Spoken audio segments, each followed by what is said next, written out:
ਗੁਰ ਮੇਲੋ ਸਾਗਰ ਤਰਿਆ। ਗੁਰ ਮੇਲੋ ਸਾਗਰ ਤਰਿਆ, ਹਰ ਚਰਨ ਜਪਤ ਨਿਸ ਤਰਿਆ। ਹਰ ਚਰਨ ਧਿਆਏ ਸਭ ਫਲ ਪਾਏ,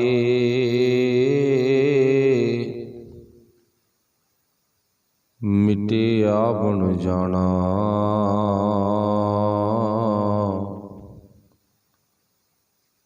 ਭਾਈ ਭਗਤ ਸੁਭਾਈ। ਹਰ ਜਪ ਆਪਣੀ ਪ੍ਰਭ ਭਾਵਾਂ,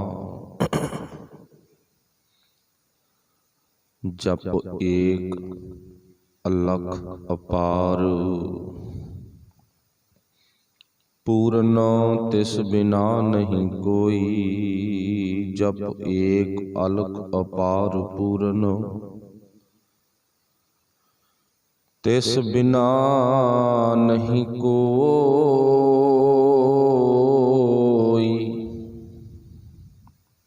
ਬਿਨਵੰਤ ਨਾਨਕ ਗੁਰ ਪਰਮੁ ਖੋਇਆ।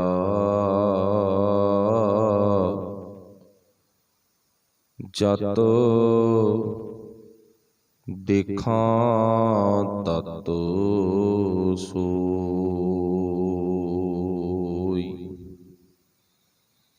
ਬਿਨਵੰਤ ਨਾਨਕ ਗੁਰ ਪਰਮ ਖੋਇਆ।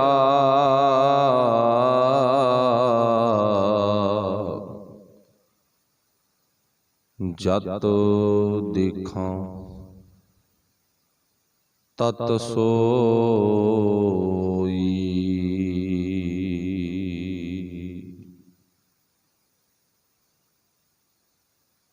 ਚਵਰ ਛਤਰ ਤਖਤ ਮਾਲਕ, ਸਾਹਿਬ ਸ੍ਰੀ ਗੁਰੂ ਗ੍ਰੰਥ ਸਾਹਿਬ ਸੱਚੇ ਪਾਤਸ਼ਾਹ ਜੀ ਦੀ ਪਾਵਨ ਪਵਿੱਤਰ ਹਜ਼ੂਰੀ ਦੇ ਵਿੱਚ ਸੋ ਭਾਈਮਾਨ ਗੁਰੂ ਪਿਆਰਿਓ, ਆਪ ਸਾਰੇ ਅਤੀ ਸਤਿਕਾਰਯੋਗ ਧੰਨਤਾ ਦੇ ਯੋਗ ਹੋ। ਗੁਰੂ ਪਾਤਸ਼ਾਹ ਜੀ ਦੀ ਪਾਵਨ ਬਾਣੀ ਸੁਣਨ ਸਮਝਣ ਦਾ ਸਾਨੂੰ ਸੁਭਾਗਾ ਵਕਤ ਮਿਲਿਆ ਹੈ। ਆਓ ਗੁਰਫਤਿਹ ਦੀ ਸਾਂਝ ਪਾਈਏ। ਉਪਰੰਤ ਲੜੀਵਾਰ ਚੱਲ ਰਹੀ ਗੁਰੂ ਕੀ ਪਾਵਨ ਬਾਣੀ ਦੀ ਵਿਚਾਰ, ਉਸ ਨੂੰ ਅੱਗੇ ਆਪਾਂ ਸਰਵਣ ਕਰਨ ਦਾ ਅਤੇ ਗੁਰੂ ਪਾਤਸ਼ਾਹ ਜੀ ਪਾਸੋਂ ਸਮਝਣ ਦਾ ਯਤਨ ਕਰਾਂਗੇ। ਪ੍ਰੇਮ ਪਿਆਰ ਸਤਿਕਾਰ ਵਿੱਚ ਭਿੱਜ ਕੇ ਸਭ ਨੇ ਬੋਲਣਾ ਜੀ। ਆਖਿਓ ਵਾਹਿਗੁਰੂ ਜੀ ਕਾ ਖਾਲਸਾ, ਵਾਹਿਗੁਰੂ ਜੀ ਕੀ ਫਤਿਹ। ਸਤਿਗੁਰੂ ਪਾਤਸ਼ਾਹ ਧੰਨ ਗੁਰੂ ਅਰਜਨ ਦੇਵ ਮਹਾਰਾਜ ਜੀ ਨੇ ਰਹਿਮਤ ਕੀਤੀ ਹੈ। ਜੋ ਪਿਛਲੇਰੇ ਵਕਤ ਦੇ ਵਿੱਚ ਆਪਾਂ ਸ਼ਬਦ ਦੀ ਜਿਹੜੀ ਵਿਚਾਰ ਸੀ ਉਹ ਇੱਥੋਂ ਤੱਕ ਦੋ ਪਦਿਆਂ ਤੇ ਛੱਡੀ ਸੀ। ਰਾਗ ਸੂਹੀ ਸੰਤ ਮਹੱਲਾ ਪੰਜਵਾ ਘਰ ਦੂਜਾ। ਏਕ ਓੰਕਾਰ ਸਤਿਗੁਰ ਪ੍ਰਸਾਦ, ਗੋਬਿੰਦ ਗੁਣ ਗਾਵਣ ਲਾਗੇ। ਇਹ ਪਦਾ ਆਪਾਂ ਪੜ੍ਹ ਦਿੱਤਾ ਸੀ। ਅਗਲਾ ਪਦਾ ਸੀ ਅਨਹਦ ਸ਼ਬਦ ਸੁਹਾਵਾ। ਤੇਰੀ ਬਖਸ਼ਿਸ਼ ਸਦਕਾ ਸਾਡੇ ਅੰਦਰ ਅਨਹਦ ਤੂਰਾ ਵੱਜ ਪਵੇ ਤੇ ਅਸੀਂ ਆਪਣੇ ਜੀਵਨ ਨੂੰ ਸੁਹਾਵਣਾ ਬਣਾ ਸਕਦੇ ਹਾਂ। ਸੱਚ ਮੰਗਲ ਹਰ ਜਸ ਗਾਵਾਂ। ਤਾਂ ਹੀ ਤੇਰਾ ਅਕਾਲ ਪੁਰਖ ਵਾਹਿਗੁਰੂ ਜੀਓ ਸ਼ੁਕਰਾਨਾ ਕੀਤਾ ਜਾ ਸਕਦਾ, ਤੇਰੀ ਖੁਸ਼ੀ ਦੇ ਗੀਤ ਗਾਏ ਜਾ ਸਕਦੇ ਨੇ। ਤੇ ਅੱਜ ਦਾ ਜੋ ਬੰਦ ਆਪਾਂ ਪੜ੍ਹਿਆ, ਇਸ ਪਾਵਨ ਬੰਦ ਦੇ ਵਿੱਚ ਗੁਰਦੇਵ ਪਾਤਸ਼ਾਹ ਨੇ ਜ਼ਿਕਰ ਕੀਤਾ ਗੁਰ ਮੇਲੋ ਸਾਗਰ ਤਰਿਆ। ਹੁਣ ਆਪਾਂ ਇਸ ਪੱਖ ਨੂੰ ਬੜੇ ਵਾਰੀ ਸਿੱਖ ਕੌਮ ਦੇ ਮਹਾਨ ਪ੍ਰਚਾਰਕ, ਕਥਾ ਵਿਖਿਆਨ ਕਰਤਾ ਰੱਬੀ ਪਿਆਰਿਆਂ ਪਾਸੋਂ ਸੁਣਿਆ ਜਾਂ ਪੜ੍ਹਿਆ ਹੋਵੇਗਾ ਕਿ ਗੁਰੂ ਨੂੰ ਕਿਵੇਂ ਮਿਲਣਾ ਹੈ ਤੇ ਜਿਹੜਾ ਸਾਗਰ ਆ ਉਹਨੂੰ ਕਿਵੇਂ ਤਰਨਾ ਹੈ। ਸੌਖੇ ਢੰਗ ਦੇ ਨਾਲ ਸੰਖੇਪ ਪੱਖ ਸਾਗਰ ਹੈ ਦੁਨੀਆ। ਇਸ ਦੁਨੀਆ ਦੇ ਵਿੱਚ ਵਿਕਾਰਾਂ ਦੀ ਜਿਹੜੀ ਪਾਣੀ ਆ ਉਹ ਚੱਲ ਰਹੀ ਆ, ਵਹਿ ਰਿਹਾ ਹੈ ਵਿਕਾਰਾਂ ਦਾ ਪਾਣੀ। ਇਹਦੇ ਵਿੱਚੋਂ ਅਸੀਂ ਆਪਣੀ ਸੁਰਤ ਨੂੰ ਉਤਾਰਨਾ ਹੈ। ਜਿਸ ਤਰ੍ਹਾਂ ਸਾਗਰ ਦਾ ਬਾਹਰੀ ਨਕਸ਼ਾ ਹੁੰਦਾ ਉਵੇਂ ਦਾ ਸਾਗਰ ਨਹੀਂ, ਜਿਸ ਤਰ੍ਹਾਂ ਸਾਗਰ ਦੇ ਵਿੱਚ ਪਾਣੀ ਹੁੰਦਾ ਉਵੇਂ ਦਾ ਪਾਣੀ ਨਹੀਂ, ਜਿਸ ਤਰ੍ਹਾਂ ਸਾਗਰ ਨੂੰ ਤਰਨ ਵਾਲਾ ਇੱਕ ਸਰੀਰ ਆ ਉਵੇਂ ਦਾ ਸਰੀਰ ਨਹੀਂ। ਇੱਥੇ ਸਾਗਰ ਵੀ ਹੈ, ਪਾਣੀ ਵੀ ਹੈ, ਸਰੀਰ ਵੀ ਹੈ, ਪਰ ਉਹ ਹੈ ਕਿਹੜਾ? ਸੰਸਾਰ ਸਾਗਰ। ਇਸ ਵਿੱਚ ਵਿਸ਼ੇ ਵਿਕਾਰਾਂ ਦਾ ਪਾਣੀ ਤੇ ਸੁਰਤ ਦਾ ਇਸ ਸਾਗਰ ਵਿੱਚੋਂ ਤਰਨਾ। ਸੁਰਤ ਨੇ ਇਸ ਸਾਗਰ ਨੂੰ ਪਾਰ ਕਰਨਾ ਹੈ। ਜੈਸੇ ਜਲ ਮੈਂ ਕਮਲ ਨਿਰਾਲਮ ਮੁਰਗਾਈ ਨਿਸ਼ਾਨੇ। ਗੁਰੂ ਪਾਤਸ਼ਾਹ ਨੇ ਜ਼ਿਕਰ ਕੀਤਾ ਵੀ ਜੈਸੇ ਜਿਵੇਂ ਜਲ ਦੇ ਵਿੱਚ ਕਮਲ ਜਾਂ ਜਲ ਦੇ ਵਿੱਚ ਮੁਗਰਾਵੀ ਹੈ, ਜੈਸੇ ਜਲ ਮੈਂ ਕਮਲ ਨਿਰਾਲਮ ਮੁਰਗਾਈ ਨਿਸ਼ਾਨੇ। ਸ਼ਬਦ ਸੁਰਤ ਭਵ ਸਾਗਰ ਤਰੀਏ। ਹੁਣ ਤਰਨਾ ਕਿਹੜੇ ਤਰੀਕੇ ਨਾਲ ਆ?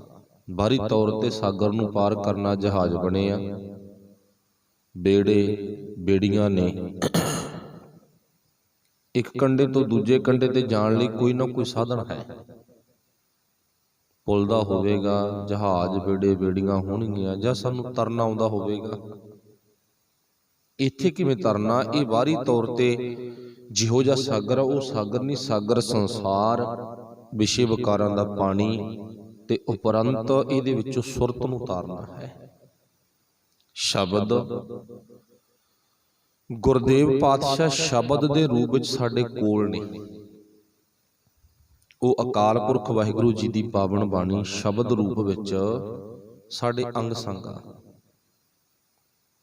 ਆਪਾਂ ਪਿਛਲੇਰੀ ਗੁਰੂ ਨਾਨਕ ਸਾਹਿਬ ਦੀ ਵਿਚਾਰਧਾਰਾ ਵਿੱਚ ਵੀ ਸੁਣਿਆ ਸੀ ਨਾ ਵੀ ਸ਼ਬਦ ਵਿੱਚ ਇੱਕ ਖੂਬੀ ਆ ਵੀ ਜਿਹੜਾ ਸ਼ਬਦ ਆ ਨਾ ਉਹ ਬੰਦੇ ਨੂੰ ਜਿੱਥੋਂ ਆਇਆ ਉੱਥੇ ਲੈ ਜਾਂਦਾ। ਹੁਣ ਜਿਹੜੀ ਗੁਰਬਾਣੀ ਨੂੰ ਅਸੀਂ ਨਮਸਕਾਰ ਕਰਦੇ ਆ, ਗੁਰਬਾਣੀ ਪੜ੍ਹਦੇ ਆ, ਸੁਣਦੇ ਆ, ਵਿਚਾਰਦੇ ਆ, ਸ਼ਬਦ ਰੂਪ ਆ ਨਾ। ਤੇ ਇਸ ਪਾਵਨ ਬਾਣੀ ਦਾ ਜਿਹੜਾ ਮੂਲ ਆ ਉਹ ਅਕਾਲ ਪੁਰਖ ਵਾਹਿਗੁਰੂ। ਬਾਣੀ ਚ ਨਹੀਂ ਲਿਖਿਆ ਨਾ ਇਹ ਬਾਣੀ ਮਹਾਪੁਰਖ ਕੀ। ਉਹ ਮਹਾਪੁਰਖ ਕੌਣ ਆ? ਪ੍ਰਮਾਤਮਾ। ਨਿਜ ਘਰ ਵਾਸਾ ਹੋਏ। ਇਸ ਬਾਣੀ ਦਾ ਵਾਸਾ ਕਿਸੇ ਬਿਰਲੇ ਬਿਰਲੇ ਸਰੀਰ ਦੇ ਵਿੱਚ, ਹਿਰਦੇ ਵਿੱਚ ਹੁੰਦਾ ਗਾ, ਤੇ ਜਿਨ੍ਹਾਂ ਦੇ ਹਿਰਦੇ ਵਿੱਚ ਵਾਸਾ ਹੋ ਜਾਂਦਾ, ਨਿਜ ਘਰ ਵਾਸਾ ਹੋਏ, ਤੇ ਉਹਨਾਂ ਦਾ ਜੀਵਨ ਜਿਹੜਾ ਤਰ ਜਾਂਦਾ, ਪਾਸ ਹੋ ਜਾਂਦੇ ਨੇ। ਇਉਂ ਪੜ੍ਹਦੇ ਆ ਨਾ ਗੁਰੂ ਕੀ ਪਾਵਨ ਬਾਣੀ ਦੇ ਵਿੱਚ, ਧੁਰ ਕੀ ਬਾਣੀ ਆਈ, ਇਹ ਧੁਰ ਤੋਂ ਆਈ ਆ। ਧੁਰ ਅਕਾਲ ਪੁਰਖ ਵਾਹਿਗੁਰੂ। ਧੁਰ ਕੀ ਬਾਣੀ ਆਈ ਤਨ ਸਗਲੀ ਚਿੰਤ ਮਟਾਈ। ਤੇ ਇਸ ਬਾਣੀ ਨੇ ਸਾਡੀ ਸਾਰੀ ਦੀ ਸਾਰੀ ਚਿੰਤਾ ਜਿਹੜੀ ਹੈ ਉਹ ਮਿਟਾ ਦੇਣੀ ਹੈ। ਇਹਦੇ ਚ ਖਾਸ ਇਹ ਗੱਲ ਆ, ਇਹ ਸਾਨੂੰ ਚਿੰਤਾ ਤੋਂ, ਵਿਸ਼ੇ ਵਿਕਾਰਾਂ ਤੋਂ ਮੁਕਤ ਕਰ ਦਿੰਦੀ ਆ। ਚਾਰ ਪਦਾਰਥ ਜੇ ਕੋ ਮੰਗੈ ਸਾਧ ਜਨਾ ਕੀ ਸੇਵਾ ਲਾਗੈ। ਕਿਹੜਾ ਸਾਧ ਆ? ਗੁਰਬਾਣੀ ਸਾਧ ਹੈ। ਤੇ ਇਸ ਗੁਰਬਾਣੀ ਸਾਧੂ ਦੇ ਨਾਲ ਆਪਾਂ ਜੁੜਨਾ। ਉਹ ਚਾਰ ਪਦਾਰਥ ਕਿਹੜੇ ਨੇ? ਧਰਮ, ਅਰਥ, ਕਾਮ ਅਰ ਮੋਖ। ਫਿਰ ਗੁਰੂ ਸਾਹਿਬ ਜੀ ਨੇ ਇੱਥੇ ਜ਼ਿਕਰ ਕੀ ਕੀਤਾ ਵੀ ਇਉਂ ਭਾਈ ਤੂੰ ਗੁਰੂ ਨੂੰ ਮਿਲ ਕੇ, ਸ਼ਬਦ ਨੂੰ ਮਿਲ ਕੇ ਸੰਸਾਰ ਸਾਗਰ ਦੇ ਵਿਸ਼ੇ ਵਿਕਾਰਾਂ ਤੋਂ ਮੁਕਤ ਹੋ ਸਕਦਾ। ਵਿਸ਼ੇ ਵਿਕਾਰਾਂ ਤੋਂ ਮੁਕਤ ਹੋਣਾ ਸਾਗਰ ਤੋਂ ਤਰਨਾ ਹੈ। ਸ਼ਬਦ ਸੁਰਤ ਭਵ ਸਾਗਰ ਤਰੀਐ, ਨਾਨਕ ਨਾਮ ਵਖਾਣੈ। ਨਾਨਕ ਕਹਿ ਰਿਹਾ ਹੈ ਨਾਮ ਵਖਾਣੈ। ਇਹ ਨਾਮ ਗਿਆਨ ਤੂੰ ਪ੍ਰਾਪਤ ਕਰ, ਵਖਾਣ ਕਰ, ਇਹਨੂੰ ਅਰਾਧ, ਇਹਨੂੰ ਜਪ, ਇਹਨੂੰ ਸੁਣ, ਪੜ੍ਹ। ਤਾਂ ਤੂੰ ਵਿਸ਼ੇ ਵਿਕਾਰਾਂ ਤੋਂ ਮੁਕਤ ਹੋ ਸਕਦਾ। ਨਹੀਂ, ਜ਼ਿੰਦਗੀ ਦੇ ਵਿੱਚ ਹੈ ਕੁਛ ਨਹੀਂ। ਆਪੀ ਨੇ ਭੋਗ ਭੋਗ ਕੈ ਹੋਏ ਪਸਮੜ ਭੌਰ ਸਧਾਇਆ। ਆਪ ਹੀ ਬੰਦਾ ਭੋਗ ਬਣਾਉਂਦਾ ਤੇ ਆਪ ਹੀ ਭੋਗਾਂ ਦੇ ਵਿੱਚ ਰਚ ਮਿਚ ਕੇ ਆਪਣੀ ਜ਼ਿੰਦਗੀ ਬਰਬਾਦ ਕਰ ਬੈਂਦਾ। ਆਪੀ ਨੇ ਭੋਗ ਭੋਗ ਕੈ ਹੋਏ ਭਸਮੜ ਸੁਆਹ। ਬੰਦਾ ਕਹਿੰਦਾ ਵਿਸ਼ੇ ਵਿਕਾਰਾਂ ਤੋਂ ਮੈਂ ਜਿੱਤ ਜਾਵਾਂਗਾ, ਪਰ ਨਹੀਂ, ਜਿੱਤਦਾ ਨਹੀਂ ਹੈ। ਇੱਥੇ ਵੱਡੇ ਵੱਡੇ ਕਹਿੰਦੇ ਕਹਾਉਂਦੇ ਨਾਡੂ ਖਾਂ ਸਭ ਹਾਰ ਗਏ। ਹੋਏ ਪਸਮੜ ਭੌਰ ਸਦਾ, ਵੱਡਾ ਹੋਆ ਦੁਨੀਦਾਰ। ਜਿੱਡਾ ਮਰਜੀ ਕੋਈ ਦੁਨੀਆ ਦਾ ਦੁਨੀਦਾਰ ਹੋਵੇ, ਅਮੀਰ ਹੋਵੇ, ਵੱਡਾ ਹੋਆ ਦੁਨੀਦਾਰ, ਆਖਰਕਾਰ ਇੱਕ ਰੱਬ ਦਾ ਨਿਯਮ ਆ ਜਿਹਨੂੰ ਆਪਾਂ ਹੁਕਮ ਕਹਿੰਦੇ ਆ। ਹੁਕਮ ਦਾ ਸੰਗਲ ਉਹਦੇ ਗਲ 'ਚ ਪੈ ਜਾਂਦਾ। ਉਹਨੂੰ ਅਖੀਰ ਕਹਿਣਾ ਪੈਂਦਾ ਵੀ ਹੁਣ ਤੱਕ ਮੈਂ ਇਹਨਾਂ ਵਿਸ਼ੇ ਵਿਕਾਰਾਂ ਚੋਂ, ਗਲਤ ਕੰਮਾਂ ਚੋਂ ਕੁਛ ਨਹੀਂ ਖੱਟਿਆ, ਕੁਝ ਵੀ ਨਹੀਂ ਖੱਟਿਆ। ਆਖਰਕਾਰ ਬੰਦੇ ਨੂੰ ਆਪਣੀ ਉਮਰ ਦੇ ਹਿਸਾਬ ਨਾਲ ਕਹਿਣਾ ਪੈ ਜਾਂਦਾ। ਵੱਡਾ ਹੋਆ ਦੁਨੀਦਾਰ, ਜਿਹੜਾ ਕੱਲ ਕਹਿੰਦਾ ਸੀ ਮੇਰੇ ਵਰਗਾ ਤਾਂ ਜੰਮੇ ਹੀ ਨਹੀਂ, ਬਸ ਸਪੈਸ਼ਲ ਤੌਰ ਤੇ ਮੈਨੂੰ ਹੀ ਮੇਰੀ ਮਾਂ ਨੇ ਜਨਮ ਦਿੱਤਾ, ਹੋਰ ਕੌਣ ਹੋ ਸਕਦਾ ਮੇਰੇ ਵਰਗਾ। ਜਿਹਨੂੰ ਗੁਰਬਾਣੀ ਨੇ ਵੱਡਾ ਹੋਆ ਦੁਨੀਦਾਰ ਕਹਿ ਕੇ ਬਿਆਨ ਕੀਤਾ, ਵੱਡਾ ਹੋਆ ਦੁਨੀਦਾਰ, ਰੱਬ ਦਾ ਹੁਕਮ ਅਜਿਹਾ ਉਹਦੇ ਗਲ ਵਿੱਚ ਸੰਗਲ ਪੈ ਜਾਂਦਾ। ਗਲ ਸੰਗਲ ਕੱਤ ਚਲਾਇਆ, ਅੱਗੇ ਕਰਨੀ ਕੀਰਤ ਬਾਚੀ ਹੈ। ਫਿਰ ਉਹ ਅਕਾਲ ਪੁਰਖ ਵਾਹਿਗੁਰੂ ਜੀ ਦੇ ਹੁਕਮ ਦੇ ਵਿੱਚ ਕਰਨੀ, ਅੱਗੇ ਕਰਨੀ ਕੀਰਤ ਬਾਚੀ ਹੈ। ਬੈ ਲੇਖਾ ਕਰ ਸਮਝਾਇਆ, ਥਾਉ ਨਾ ਹੁੰਦੀ ਪਾਇਆ। ਹੁਣ ਸੁਣੀਏ ਕਿਆ ਰੁਆਇਆ, ਮਨ ਅੰਧੇ ਜਨਮ ਗਵਾਇਆ। ਓਏ ਮਨਾ ਮੂਰਖਾ ਅੰਨਿਆ, ਤੂੰ ਆਪਣਾ ਜੀਵਨ ਬਰਬਾਦ ਕਰ ਲਿਆ। ਤਰਿਆ ਨਹੀਂ ਗਿਆ, ਤੂੰ ਤਰਨਾ ਸੀ ਇਸ ਸੰਸਾਰ ਤੋਂ ਸੁਰਤ ਕਰਕੇ। ਸਰੀਰ ਕਰਕੇ ਨਹੀਂ, ਸਰੀਰ ਕਰਕੇ ਪਾਣੀ ਚੋਂ ਤਰਿਆ ਜਾਂਦਾ, ਸੁਰਤ ਕਰਕੇ ਦੁਨੀਆ ਚੋਂ ਤਰਿਆ ਜਾਂਦਾ ਹੈਗਾ। ਹੁਣ ਪਾਤਸ਼ਾਹ ਜੀ ਕਹਿੰਦੇ ਗੁਰ ਮਿਲ ਸਾਗਰ ਤਰਿਆ, ਤੇ ਗੁਰੂ ਨੂੰ ਮਿਲ ਕੇ ਭਾਈ ਮੈਂ ਤਰ ਸਕਦਾ। ਗੁਰੂ ਸਾਨੂੰ ਗਿਆਨ ਦੇ ਦਿੰਦਾ ਤੇ ਗਿਆਨ ਦੇ ਸਦਕਾ ਅਸੀਂ ਇਸ ਸੰਸਾਰ ਸਾਗਰ ਦੇ ਵਿੱਚੋਂ ਵਿਸ਼ੇ ਵਿਕਾਰਾਂ ਤੋਂ ਬਚ ਜਾਂਦੇ ਹਾਂ। ਫਿਰ ਅਸੀਂ ਡੁੱਬਦੇ ਨਹੀਂ ਹਾਂ, ਅਸੀਂ ਬਿਲਕੁਲ ਆਸਾਨੀ ਦੇ ਨਾਲ ਇਸ ਸਾਗਰ ਨੂੰ ਤਰ ਜਾਂਦੇ ਹਾਂ। ਤਾਈਓ ਪਾਤਸ਼ਾਹ ਨੇ ਇੱਥੇ ਜ਼ਿਕਰ ਕੀਤਾ ਸੰਸਾਰ ਸਾਗਰ ਹੈ, ਇਹਦੇ ਵਿੱਚ ਵਿਸ਼ੇ ਵਿਕਾਰਾਂ ਦਾ ਪਾਣੀ ਹੈ ਤੇ ਸੁਰਤ ਨੇ ਵਿਸ਼ੇ ਵਿਕਾਰਾਂ ਦੇ ਵਿੱਚੋਂ ਤਰਨਾ ਹੈ। ਸਰੀਰ ਨਹੀਂ ਤਰਦਾ, ਸਰੀਰ ਪਾਣੀ ਚੋਂ ਤਰਦਾ, ਸੁਰਤ ਵਿਸ਼ੇ ਵਿਕਾਰਾਂ ਚੋਂ ਤਰਦੀ ਹੈ। ਤੇ ਇੱਥੇ ਗੱਲ ਨਾ ਬੜੀ ਪ੍ਰਚਲਿਤ ਆ ਸਾਡੇ ਸਮਾਜ ਦੇ ਵਿੱਚ। ਉਹ ਕਿਹੜੀ ਗੱਲ ਆ ਵੀ ਬੰਦੇ ਦਾ ਮਨ ਆ ਜਿਹੜਾ ਉਹ ਸਾਫ਼ ਹੋਣਾ ਚਾਹੀਦਾ। ਜੇ ਕਈ ਵਾਰ ਨਾ ਆਪਾਂ ਕਿਸੇ ਨੂੰ ਕਹਿ ਵੀ ਦਈਏ ਭਾਈ ਗੁਰਮੁਖਾ ਅੰਮ੍ਰਿਤ ਛਕ ਗੁਰੂ ਵਾਲਾ ਬਣ, ਇਹ ਸਾਡੇ ਗੁਰੂ ਦਾ ਹੁਕਮ ਆ,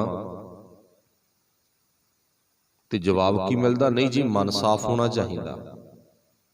ਤੇ ਇਹ ਗੱਲ ਨੋਟ ਕਰ ਲਿਓ ਆਪਾਂ ਸਾਰੀ, ਮੈਂ ਵੀ ਤੁਹਾਡੇ ਅੰਦਰ ਹੀ ਆ, ਵਿੱਚ ਹੀ ਆ, ਕਿ ਜਿਹੜਾ ਮਨ ਆ ਨਾ ਉਹ ਤਨ ਨੂੰ ਸਾਫ਼ ਕਰਨ ਤੋਂ ਬਿਨਾਂ ਕਦੇ ਮਨ ਸਾਫ਼ ਨਹੀਂ ਹੋ ਸਕਦਾ। ਤਨ ਸਾਫ਼ ਦੀ ਕੀ ਨਿਸ਼ਾਨੀਆਂ? ਗੁਰੂ ਕੋਲੇ ਆਉਣਾ, ਗੁਰੂ ਕੋਲੇ ਆਉਣਾ ਤੇ ਗੁਰੂ ਦੀ ਦੱਸੀ ਹੋਈ ਕਾਰ ਕਰਨੀ। ਜਦੋਂ ਗੁਰੂ ਦੀ ਦੱਸੀ ਹੋਈ ਕਾਰ ਕਰਾਂਗੇ, ਕੁਦਰਤੀ ਤੌਰ ਤੇ ਆ ਮਨ ਦੀ ਜਿਹੜੀ ਭਟਕਣਾ ਹੈ, ਚੰਚਲਤਾ ਹੈ, ਮਨ ਦੇ ਜਿਹੜੇ ਫੁਰਨੇ ਨੇ ਉਹ ਗੁਰੂ ਆਸੇ ਅਨੁਸਾਰ ਹੋ ਜਾਣਗੇ।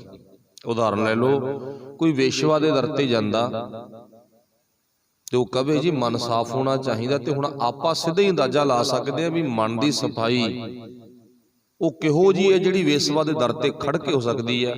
ਹਾਂ, ਕੋਈ ਰੱਬੀ ਪਿਆਰਾ ਨਾ ਜਿਹੜਾ ਗੁਰੂ ਨਾਲ ਜੁੜਿਆ ਹੋਇਆ, ਉਹ ਵੇਸਵਾ ਦੇ ਦਰ ਤੇ ਜਾਵੇ, ਵੇਸਵਾ ਨੂੰ ਬਦਲ ਸਕਦਾ, ਪਰ ਵੇਸਵਾ ਉਹਨੂੰ ਨਹੀਂ ਬਦਲ ਸਕਦੀ। ਤੇ ਜੇ ਅਸੀਂ ਵੇਸਵਾ ਦੇ ਦਰ ਤੇ ਜਾਵਾਂਗੇ, ਵੇਸਵਾ ਸਾਨੂੰ ਸੁਭਾਵਕ ਬਦਲ ਦੇਵੇਗੀ, ਉਹ ਆਪਣੇ ਮਨ ਮੈਲੇ ਵਿੱਚ ਸਾਨੂੰ ਮਲੀਨ ਕਰ ਲਵੇਗੀ। ਤੇ ਗੁਰੂ ਸਾਨੂੰ ਆਪਣੇ ਗਿਆਨ ਦਾ ਰੰਗ ਚੜਾ ਕੇ ਮੈਲ ਤੋਂ ਬਚਾ ਲਵੇਗਾ। ਗੁਰੂ ਦਾ ਆਹ ਕੰਮ ਆ। ਕੋਈ ਠੇਕੇ ਤੇ ਜਾ ਕੇ ਕਹੇ ਜੀ ਮਨ ਸਾਫ਼ ਹੋਣਾ ਚਾਹੀਦਾ,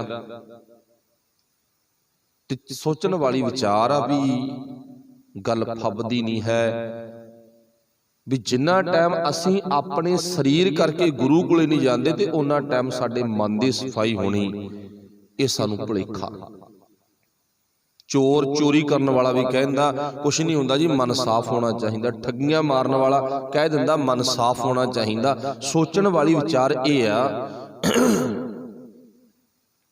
ਨਸ਼ੇ ਪੱਤੇ ਜੋ ਬੰਦਾ ਕਰ ਰਿਹਾ ਨਾ, ਵਿਸ਼ੇ ਵਿਕਾਰਾਂ ਦੀ ਗਰਕੀ ਵਿੱਚ ਗਰਕਿਆ ਵਿਆਗਾ, ਉਹ ਵਿਅਕਤੀ ਕਦੇ ਵੀ ਮਨ ਸਾਫ਼ ਹੋਣਾ ਚਾਹੀਦਾ। ਸਾਨੂੰ ਉਹਦੀ ਗੱਲ ਤੇ ਅਸਰ ਨਹੀਂ ਕਰਨਾ ਚਾਹੀਦਾ।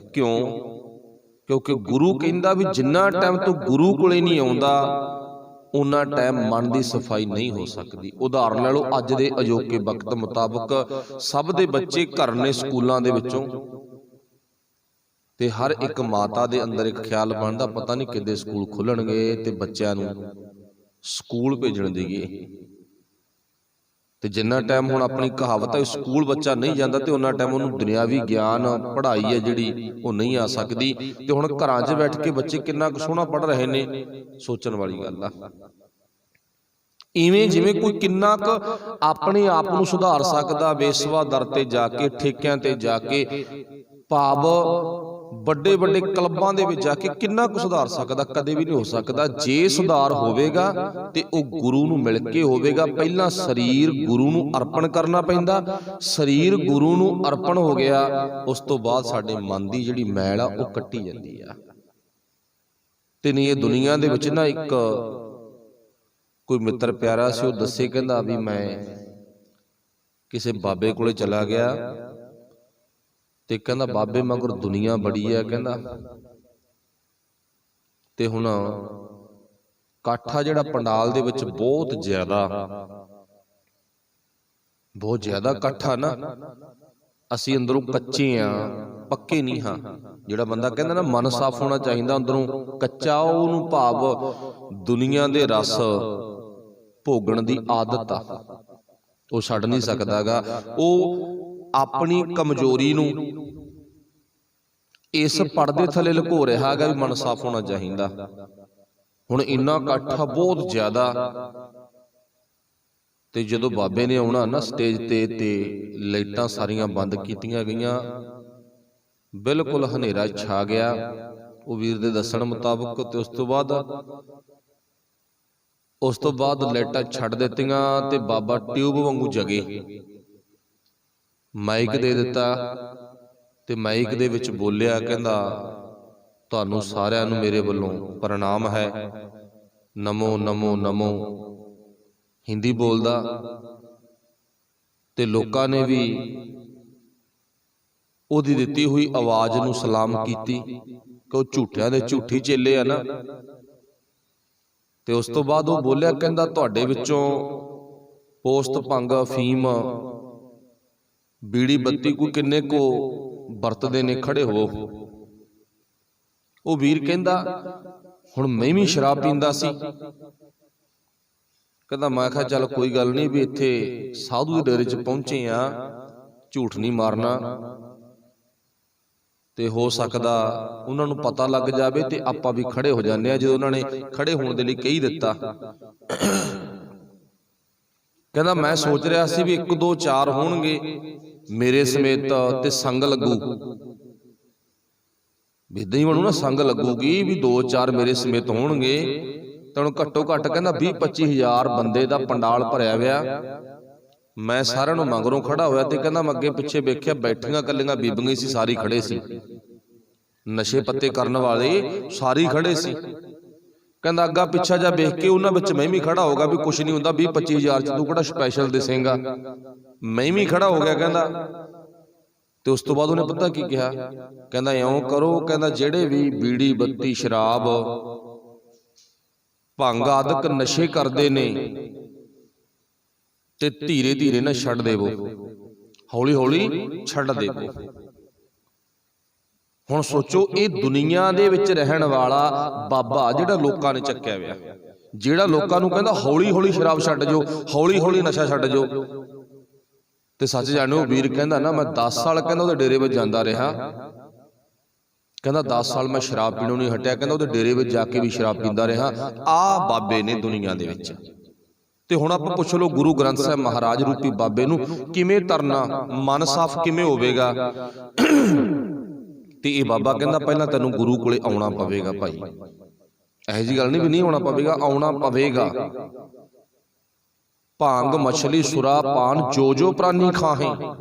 ਹੁਣੇ ਤਾਂ ਗੁਰੂ ਕਹਿੰਦਾ ਨਾ, ਭਾਂਗ ਮਛਲੀ ਸੁਰਾ ਪਾਨ ਜੋ ਜੋ ਪ੍ਰਾਨੀ ਖਾਹੇ।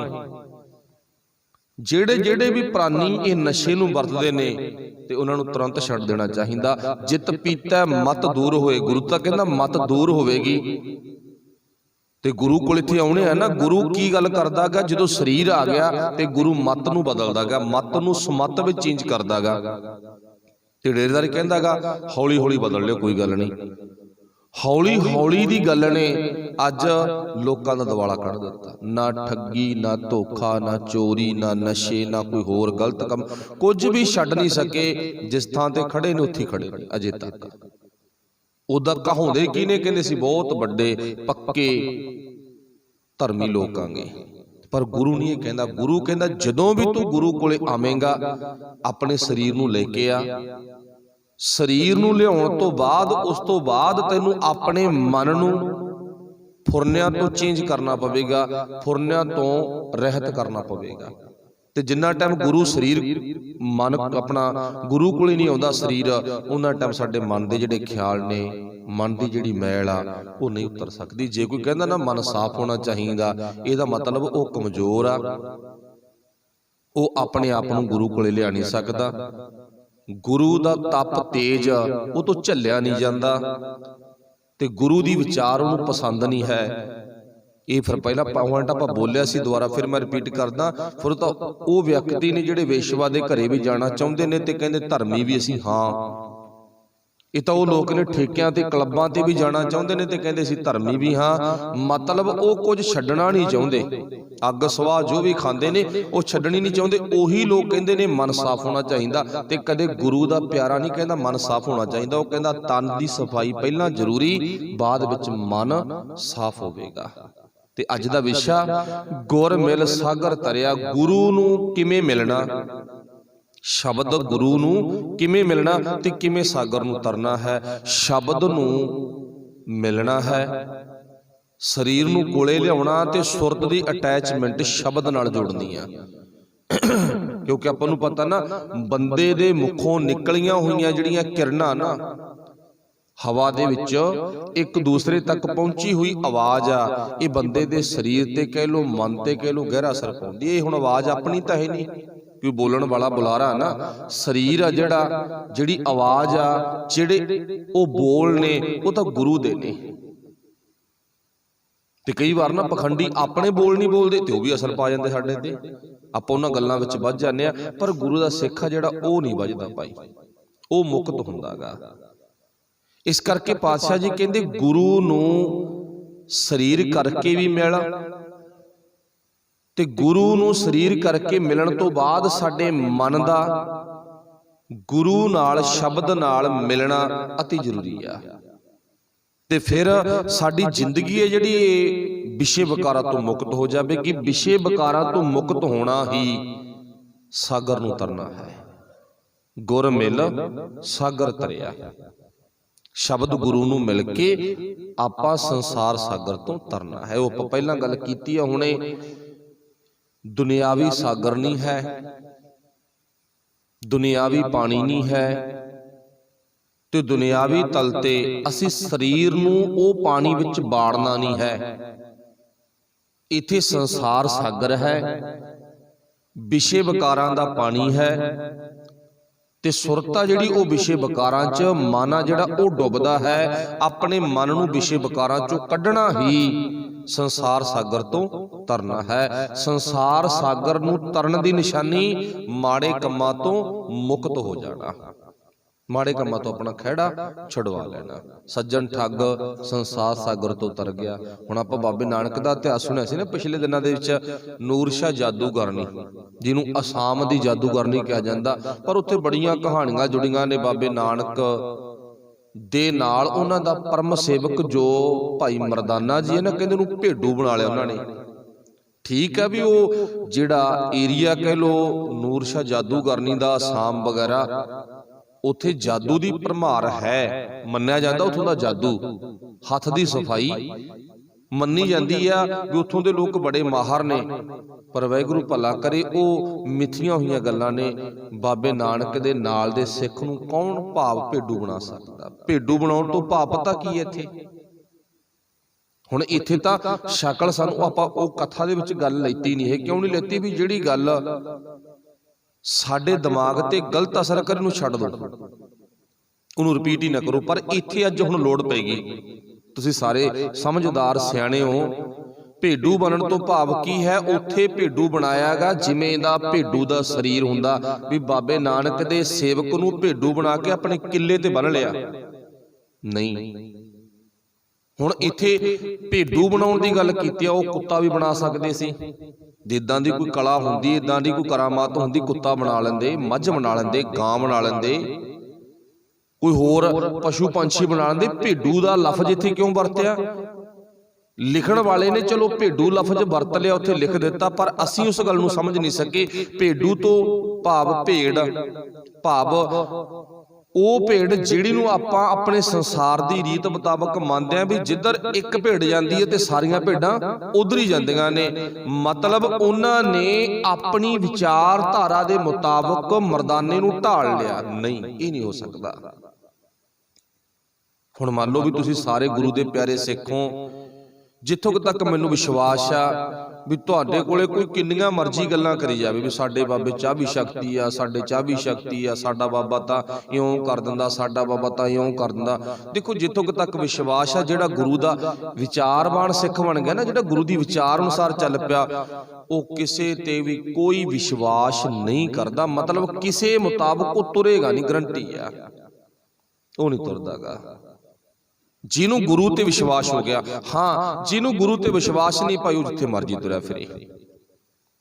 ਹੁਣ ਗੁਰੂ ਨਾਨਕ ਦੇ ਨਾਲ ਰਹਿਣ ਵਾਲਾ ਮਰਦਾਨਾ, ਹੁਣ ਉਹਨੂੰ ਆਪਾਂ ਉਸੇ ਇਤਿਹਾਸ ਵਿੱਚੋਂ ਵੇਖੋ ਵੀ ਉਹਨੂੰ ਗੁਰੂ ਨਾਨਕ ਸਾਹਿਬ ਤੇ ਵਿਸ਼ਵਾਸ, ਗੁਰੂ ਨਾਨਕ ਸਾਹਿਬ ਦੇ ਸ਼ਬਦ ਤੇ ਵਿਸ਼ਵਾਸ ਕਿੰਨਾ ਕੁ ਸੀਗਾ। ਜਦੋਂ ਵੇਖਾਂਗੇ ਨਾ 101%, ਮਤਲਬ 100% ਤੋਂ ਵੱਧ ਕੇ ਇਹ ਉਹ ਆ ਜਿਹਨੇ ਆਪਣਾ ਘਰ ਛੱਡਦਾ ਬਾਬੇ ਨਾਨਕ ਦੇ ਸ਼ਬਦਾਂ ਦਾ ਪ੍ਰਚਾਰ ਕਰਨ ਦੇ ਲਈ। ਇਹ ਮਰਦਾਨਾ ਉਹ ਆ ਜਿਹਨੇ ਆਪਣੇ ਬੱਚੇ, ਆਪਣੇ ਮਾਤਾ ਪਿਤਾ ਬੇਬੇ ਨਾਨਕੀ ਦੇ ਹੱਥ ਪਕੜਾ ਦਿੱਤੇ ਬਾਬੇ ਨਾਨਕ ਦੇ ਸ਼ਬਦ ਨੂੰ ਗਾਉਣ ਦੇ ਲਈ। ਪਰ ਕਿਵੇਂ ਉਹ ਕਿਸੇ ਦੀ ਮੱਤ ਮੁਤਾਬਕ ਢਲ ਸਕਦਾ? ਨੂਰ ਸ਼ਾਹ ਜਾਦੂਗਰਨੀ ਵਰਗੀਆਂ ਤਾਂ ਹੰਭ ਗਈਆਂ ਮਰਦਾਨੇ ਨੂੰ ਬਦਲਣ ਦੇ ਲਈ, ਗੁਰੂ ਨਾਨਕ ਨੂੰ ਬਦਲਣ ਦੇ ਲਈ। ਉਹ ਆਪਾਂ ਅੱਜ ਦੀ ਵਿਚਾਰ ਵਿੱਚ ਪਹਿਲਾਂ ਗੱਲ ਕੀਤੀ ਆ, ਗੁਰੂ ਦਾ ਸਿੱਖ ਬੇਸਵਾ ਦੇ ਦਰ ਤੇ ਜਾ ਕੇ ਬੇਸਵਾ ਵਰਗਾ ਨਹੀਂ ਬਣਦਾ, ਬੇਸਵਾ ਨੂੰ ਆਪਣੇ ਵਰਗਾ ਬਣਾ ਲੈਂਦਾ। ਪਰ ਜਿਹੜਾ ਗੁਰੂ ਦਾ ਸਿੱਖ ਨਹੀਂ ਨਾ ਵਿਖਾਵੇ ਦਾ ਸਿੱਖ ਹੋ ਸਕਦਾ, ਉਹ ਬੇਸਵਾ ਵਰਗਾ ਬਣ ਸਕਦਾ। ਮਤਲਬ ਉਹਦੀ ਅੰਦਰ ਦੀ ਤਾਕਤ ਸ਼ਕਤੀ ਇੰਨੀ ਆ, ਬਾਬੇ ਨਾਨਕ ਦੀ ਵਿਚਾਰਧਾਰਾ ਨੂੰ ਮੰਨਣ ਵਾਲਾ ਉਹ ਦੂਜਿਆਂ ਨੂੰ ਆਪਣੇ ਵਰਗਾ ਬਣਾ ਸਕਦਾ, ਪਰ ਆਪ ਦੂਜਿਆਂ ਵਰਗਾ ਕਦੇ ਨਹੀਂ ਬਣਦਾ। ਹੁਣ ਇਥੋਂ ਭੇਡੂ ਬਣ ਤੋਂ ਭਾਵ ਕਿ ਮਰਦਾਨੇ ਨੂੰ ਉਹਨਾਂ ਨੇ ਆਪਣੀ ਮੱਤ ਮੁਤਾਬਕ ਬਣਾ ਲਿਆ, ਢਾਲ ਲਿਆ। ਨਹੀਂ, ਇਹ ਨਹੀਂ ਹੈ ਭਾਵ। ਮਰਦਾਨਾ ਜੀ ਤਾਂ ਨਾਨਕ ਦੀ ਮੱਤ ਮੁਤਾਬਕ ਚੱਲਣ ਵਾਲੇ ਨੇ। ਉਹ ਭਾਵ ਈਸ਼ਵਾ ਮਗਰ, ਉਹ ਨੂਰ ਸ਼ਾਹ ਜਾਦੂਗਰਨੀ ਮਗਰ ਕਿਵੇਂ ਲੱਗ ਸਕਦਾ? ਕਦੇ ਵੀ ਨਹੀਂ ਹੋ ਸਕਦਾਗਾ। ਤਰਨਾ ਕੀ ਆ? ਭਾਵ ਜਿਹੜਾ ਕਿਸੇ ਦੀ ਗੱਲ ਦੇ ਵਿੱਚ ਵਿਸ਼ਵਾਸ ਨਹੀਂ ਰੱਖਦਾ, ਕਿਸੇ ਦੇ ਦਬਾਅ ਥੱਲੇ, ਕਿਸੇ ਦੇ ਪ੍ਰਭਾਵ ਥੱਲੇ ਨਹੀਂ ਆਉਂਦਾ, ਉਹਨੂੰ ਗੁਰੂ ਦਾ ਸਿੱਖ ਕਹਿੰਦੇ ਨੇ। ਦੂਜੇ ਨੂੰ ਸਿੱਖ ਨਹੀਂ ਕਿਹਾ ਜਾਂਦਾ। ਦੂਜਾ ਬਨੌਟੀ, ਭੇਖੀ ਹੋ ਸਕਦਾ। ਭੇਖ ਦਿਖਾਏ ਜਗਤ ਕੋ, ਲੋਗਣ ਕੋ ਬਸ ਕੀਨ। ਬੜੇ ਨੇ ਲੋਕਾਂ ਨੂੰ ਭੇਖ ਵਿਖਾਉਣ ਵਾਲੇ। ਇੱਥੇ ਉਹਨਾਂ ਦੀ ਬੜੀ ਵੱਡੀ ਲੈਣ ਆ, ਉਹਨਾਂ ਤੋਂ ਬਚਣਾ ਆਪਾਂ। ਬਸ ਇੱਕ ਦੇ ਬਣ ਜੋ। ਸਾਹਿਬ ਮੇਰਾ ਏਕੋ ਹੈ, ਏਕੋ ਹੈ ਭਾਈ, ਏਕੋ ਹੈ। ਉਹ ਇੱਕੋ ਹੀ ਆ ਸਭਨਾ ਜੀਆਂ ਕਾ, ਇੱਕ ਦਾਤਾ, ਇੱਕ ਓੰਕਾਰ। ਕਿੰਨੀ ਪ੍ਰਮਾਣ ਨੇ ਗੁਰੂ ਦੀ ਪਾਵਨ ਬਾਣੀ ਵਿੱਚ। ਹਰ ਇੱਕ ਸਦਾ ਹੈ ਅਮਰ, ਇੱਕੋ ਹਰ ਚਿੱਤ ਧਰ। ਇੱਕ ਸਦਾ ਹੈ ਅਮਰ। ਅਮਰ ਮੀਨ ਜੋ ਹੁਕਮ, ਇੱਕ ਦਾ ਹੀ ਹੁਕਮ ਚੱਲਦਾ ਨਾ, ਇੱਕ ਦੇ ਹੀ ਬਣ ਜੋ। ਤੇ ਇੱਕ ਦੇ ਬਣ ਕੇ ਮੁੜ ਕੇ ਦੂਜੇ ਦਾ ਨਹੀਂ ਬਣਨਾ। ਜਦੋਂ ਸੁਹਾਗਣ ਭੈਣ ਦੀ ਕੀ ਨਿਸ਼ਾਨੀ ਹੈ ਨਾ, ਜਦੋਂ ਇੱਕ ਨਾਲ ਆਨੰਦ ਕਾਰਜ ਪੜਿਆ ਗਿਆ, ਸਵਾਲ ਹੀ ਨਹੀਂ ਵੀ ਦੂਜੇ ਦਾ ਖਿਆਲ ਆ ਜੇ। ਆਪਣੇ ਪਤੀ ਨੂੰ ਛੱਡ ਕੇ ਜਾਣਾ ਤਾਂ ਬਾਹਲੀ ਦੂਰ ਦੀ ਗੱਲ ਆ। ਇਹ ਸਵਾਲ ਨਹੀਂ ਪੈਦਾ ਹੁੰਦਾ ਵੀ ਉਹਦੇ ਅੰਦਰ ਖਿਆਲ ਆ ਜੇ। ਇਹਨੂੰ ਸੁਹਾਗਣ ਕਹਿੰਦੇ ਨੇ। ਸੁਹਾਗਣੀ ਨਹੀਂ ਵੀ ਦੋ ਸਰੀਰਾਂ ਦਾ ਮੇਲ ਹੋ ਗਿਆ ਤੇ ਸੁਹਾਗਣਾ ਵਾਲਾ ਰੁਤਬਾ ਮਿਲ ਗਿਆ, ਨਹੀਂ। ਸਰੀਰਾਂ ਦਾ ਮੇਲ ਹੋਣ ਤੋਂ ਬਾਅਦ ਇੱਕ ਦੂਜੇ ਤੇ ਵਿਸ਼ਵਾਸ ਹੋਵੇ, ਇਹ ਨਾ ਹੋਵੇ ਵੀ ਇੱਕ ਕਿਤੇ ਹੋਰ ਇੱਕ ਕਿਤੇ ਹੋਰ। ਇਹਨੂੰ ਕਹਿੰਦੇ ਨੇ ਸੁਹਾਗਣਾ ਵਾਲਾ ਜੀਵਨ। ਖਿਆਲ ਵੀ ਨਹੀਂ ਬਣਿਆ ਕਿਤੇ, ਸੁਹਾਗਣੀ ਉਹ ਹੈ। ਇਸ ਕਰਕੇ ਗੁਰੂ ਸਾਹਿਬ ਜੀ ਕਹਿੰਦੇ ਆਪਣਾ ਜੀਵਨ ਅਜਿਹਾ ਹੋਣਾ ਚਾਹੀਦਾ ਸੀ, ਤਾਂ ਭਾਈ ਸੰਸਾਰ ਸਾਗਰ ਤੋਂ ਤਰ ਸਕਦੇ ਆ। ਇੱਕ ਤੇ ਦ੍ਰਿੜ ਵਿਸ਼ਵਾਸ ਹੋਵੇ, ਭਰੋਸਾ ਹੋਵੇ, ਤੇ ਗੁਰੂ ਦੀ ਮੱਤ ਆ ਜਿਹੜੀ ਉਹ ਸਾਡੇ ਜੀਵਨ ਵਿੱਚ ਹੋਵੇ। ਗੁਰੂ ਦੀ ਖੁਸ਼ਬੂ, ਗੁਰੂ ਦੀ ਮੱਤ ਤੋਂ ਬਿਨਾ ਅਸੀਂ ਚੰਗੇ ਸਿੱਖ ਨਹੀਂ ਖਵਾ ਸਕਾਂਗੇ। ਪਹਿਲਾਂ ਸਰੀਰ ਗੁਰੂ ਕੋਲੇ ਲੈ ਕੇ ਆਉਣਾ, ਸਰੀਰ ਨੂੰ ਗੁਰੂ ਕੋਲੇ ਲਿਆ ਕੇ ਗੁਰੂ ਤੋਂ ਮੱਤ ਲੈਣੀ ਆ, ਤੇ ਉਹ ਮੱਤ ਦੇ ਵਿੱਚੋਂ ਮੈਲਾਪਣ ਹੌਲੀ ਹੌਲੀ ਆਪਣਾ ਨਿਕਲ ਜਾਵੇਗਾ। ਇੱਥੇ ਆ ਕਿ ਤਾਂ ਹੌਲੀ ਹੌਲੀ ਗੱਲ ਜਚਦੀ ਆ ਨਾ, ਪਰ ਗੁਰੂ ਪਾਤਸ਼ਾਹ ਜੀ ਕਹਿੰਦੇ ਆਪਣੀ ਮੱਤ ਨੂੰ ਬਦਲਣਾ, ਆਪਣੇ ਮਨ ਦੇ ਵਿਚਾਰਾਂ ਨੂੰ ਬਦਲਣਾ, ਇਹ ਗੁਰਬਾਣੀ ਅਨੁਸਾਰ ਸਾਗਰ ਤੋਂ ਤਰਨਾ ਹੈ। ਅੱਗੇ ਫਿਰ ਪਾਤਸ਼ਾਹ ਜ਼ਿਕਰ ਕਰਦੇ ਨੇ ਹਰ ਚਰਨ ਜਪਤ ਨਿਸਤਰਿਆ। ਜੋ ਵਿਚਾਰ ਆਪਾਂ ਕੀਤੀ ਆ, ਹਰ ਚਰਨ ਭਾਵ ਗੁਰੂ ਦੇ ਚਰਨਾਂ ਨਾਲ ਜੁੜ ਕੇ ਜਪਤ, ਜਪਦਿਆਂ ਜਪਦਿਆਂ ਨਿਸਤਰਿਆ, ਤਰ ਗਿਆ। ਗੁਰੂ ਦੇ ਚਰਨ ਸ਼ਬਦ ਆ ਨਾ, ਤੇ ਸ਼ਬਦ ਦੀ ਵਿਚਾਰ ਸਾਡੇ ਹਿਰਦੇ ਵਿੱਚ ਆਵੜੀ, ਤੇ ਹੁਣ ਉਹ ਵਿਚਾਰ ਨੂੰ ਆਪਣੀ ਜ਼ਿੰਦਗੀ 'ਚ ਅਪਣਾਇਆ। ਜਿਉਂ ਕਹਿ ਲੋ ਵੀ ਉਸ ਵਿਚਾਰ ਦੇ ਅਨੁਸਾਰ ਤੁਰਿਆ, ਅਸੀਂ ਭਾਈ ਤਰ ਗਏ। ਹੁਣ ਸਾਨੂੰ ਕੋਈ ਡੁਬੋ ਨਹੀਂ ਸਕਦਾ, ਸਵਾਲ ਹੀ ਨਹੀਂ ਪੈਦਾ ਹੁੰਦਾ ਵੀ ਸਾਨੂੰ ਕੋਈ ਡੁਬੋ ਜੇ। ਹੁਣ ਪਾਤਸ਼ਾਹ ਜੀ ਕਹਿੰਦੇ ਨੇ ਗੁਰ ਮਿਲ ਸਾਗਰ ਤਰਿਆ, ਹਰ ਚਰਨ ਜਪਤ ਨਿਸਤਰਿਆ, ਹਰ ਚਰਨ ਧਿਆਏ ਸਭ ਫਲ ਪਾਏ, ਮਿਟੇ ਆਵਣ ਜਾਣਾ। ਫਿਰ ਅੱਗੇ ਬੜੀ ਵਧੀਆ ਗੱਲ ਕਹੀ ਹੈ ਪਾਤਸ਼ਾਹ ਨੇ, ਹਰ ਚਰਨ ਧਿਆਏ। ਪਾਤਸ਼ਾਹ ਜੀ ਕਹਿੰਦੇ ਜਦੋਂ ਤੂੰ ਗੁਰੂ ਦੇ ਸ਼ਬਦ ਦੀ ਵਿਚਾਰ ਨੂੰ ਅਰਾਧੇਗਾ ਨਾ, ਧਿਆਵੇਂਗਾ, ਹਰ ਚਰਨ ਧਿਆਏ, ਅੱਗੇ ਲਿਖਿਆ ਸਭ ਫਲ ਪਾਏ। ਤੈਨੂੰ ਕਹਿੰਦੇ ਸਾਰੇ ਫਲ ਹੀ ਮਿਲਣਗੇ। ਬਾਣੀ ਦੇ ਵਿੱਚ ਵੀ ਲਿਖਿਆ ਨਾ, ਜੋ ਮੰਗੈ ਠਾਕੁਰ ਆਪਣੇ ਤੇ ਸੋਈ ਸੋਈ ਦੇਵੈ। ਚਲੋ ਬੇਸ਼ੱਕ ਉਸ ਤੇ ਆਪਾਂ ਵਿਚਾਰ ਵੀ ਕਾਫੀ ਵਾਰ ਕੀਤੀ ਆ, ਫਿਰ ਮੈਂ ਦੁਬਾਰਾ ਰਿਪੀਟ ਕਰਦਾ ਵੀ ਗੁਰੂ ਪਾਤਸ਼ਾਹ ਜੀ ਕਹਿੰਦੇ ਨਾ, ਜੋ ਕੁਝ ਆਪਾਂ ਮੰਗਾਂਗੇ ਤੇ ਗੁਰੂ ਉਹੀ ਦੇਵੇਗਾ। ਸੋ ਕਈ ਵਾਰ ਇੱਥੇ ਸਵਾਲ ਖੜਾ ਹੋ ਜਾਂਦਾ ਵੀ ਜੇ ਕੋਈ ਸ਼ਰਾਬ ਮੰਗੇ, ਜੇ ਕੋਈ ਨਸ਼ਾ ਮੰਗੇ, ਕੀ ਗੁਰੂ ਦੇ ਦੂਗਾ? ਨਾ। ਹੁਣ ਇਸ ਪੰਕਤੀ ਦਾ ਅਰਥ ਪਤਾ ਕੀ ਹੈ ਵੀ ਜੋ ਮੰਗੈ ਠਾਕੁਰ ਆਪਣੇ ਤੇ ਸੋਈ ਸੋਈ ਦੇਵੈ। ਇੱਥੇ ਲਿਖਿਆ ਹੈਗਾ ਹਰ ਚਰਨ ਧਿਆਏ ਸਭ ਫਲ ਪਾਏ। ਹੁਣ ਇਸ ਪੰਕਤੀ ਨੂੰ ਆਪਾਂ ਆਪਣੇ ਘਰ ਦੇ ਵਿੱਚੋਂ ਵੇਖਣਾਗਾ। ਮੰਨ ਲਓ ਜਦੋਂ ਬੱਚਾ ਨਿਆਣਾ ਸੀ ਨਾ, ਇਹ ਨਹੀਂ ਹੈ ਵੀ ਮਾਂ ਉਸ ਬੱਚੇ ਦੀ ਮੰਗ ਪੂਰੀ ਨਹੀਂ ਕਰਦੀ, ਮਾਂ ਬੱਚੇ ਦੀਆਂ ਸਾਰੀਆਂ ਮੰਗਾਂ ਪੂਰੀਆਂ ਕਰਦੀ ਆ। ਭਾਵੇਂ ਕੋਈ ਗਰੀਬ ਮਾਂ ਤੇ ਭਾਵੇਂ ਕੋਈ ਅਮੀਰ ਆ, ਮਾਂ ਦਾ ਸੁਭਾਅ ਆਪਣੇ ਬੱਚੇ ਦੀ ਜੋ ਭਾਵਨਾ, ਉਹ ਭਾਵਨਾ ਮੁਤਾਬਕ ਉਹਨੂੰ ਸਭ ਕੁਝ ਦਿੰਦੀ ਆ। ਆਪਣੀ ਭਾਵਨਾ ਮੁਤਾਬਕ। ਚੇਤਾ ਰੱਖਿਓ, ਬੱਚਾ ਜੋ ਮੰਗਦਾ ਉਹ ਦੇ ਰਹੀ ਆ। ਪਰ ਵਾਹਿਗੁਰੂ ਭਲਾ ਕਰੇ, ਬੱਚਾ ਨਿਆਣਾ ਨਾ,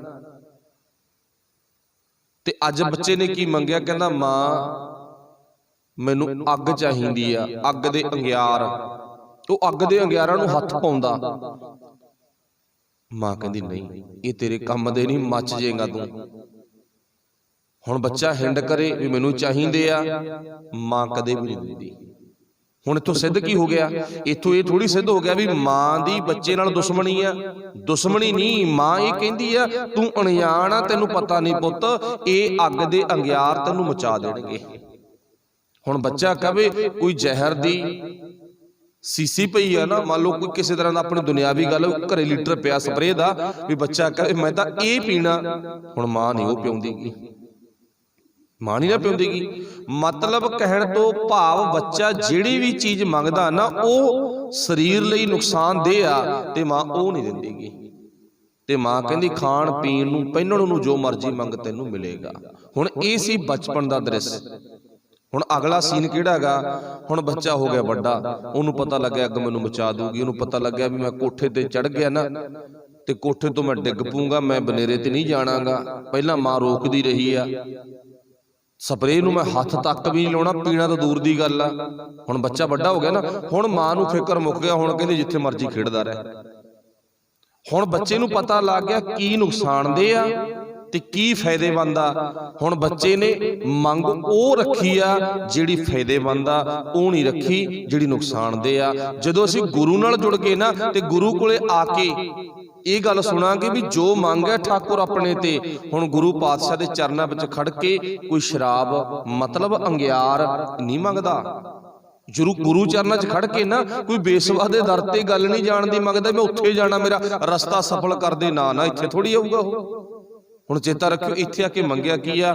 ਉਹ ਦੇ ਜੋ ਮੇਰੇ ਮਨ ਲਈ, ਮੇਰੇ ਸਰੀਰ ਲਈ ਲਾਭਦਾਇਕ ਹੈ, ਉਹ ਹੈ ਗੁਰਬਾਣੀ।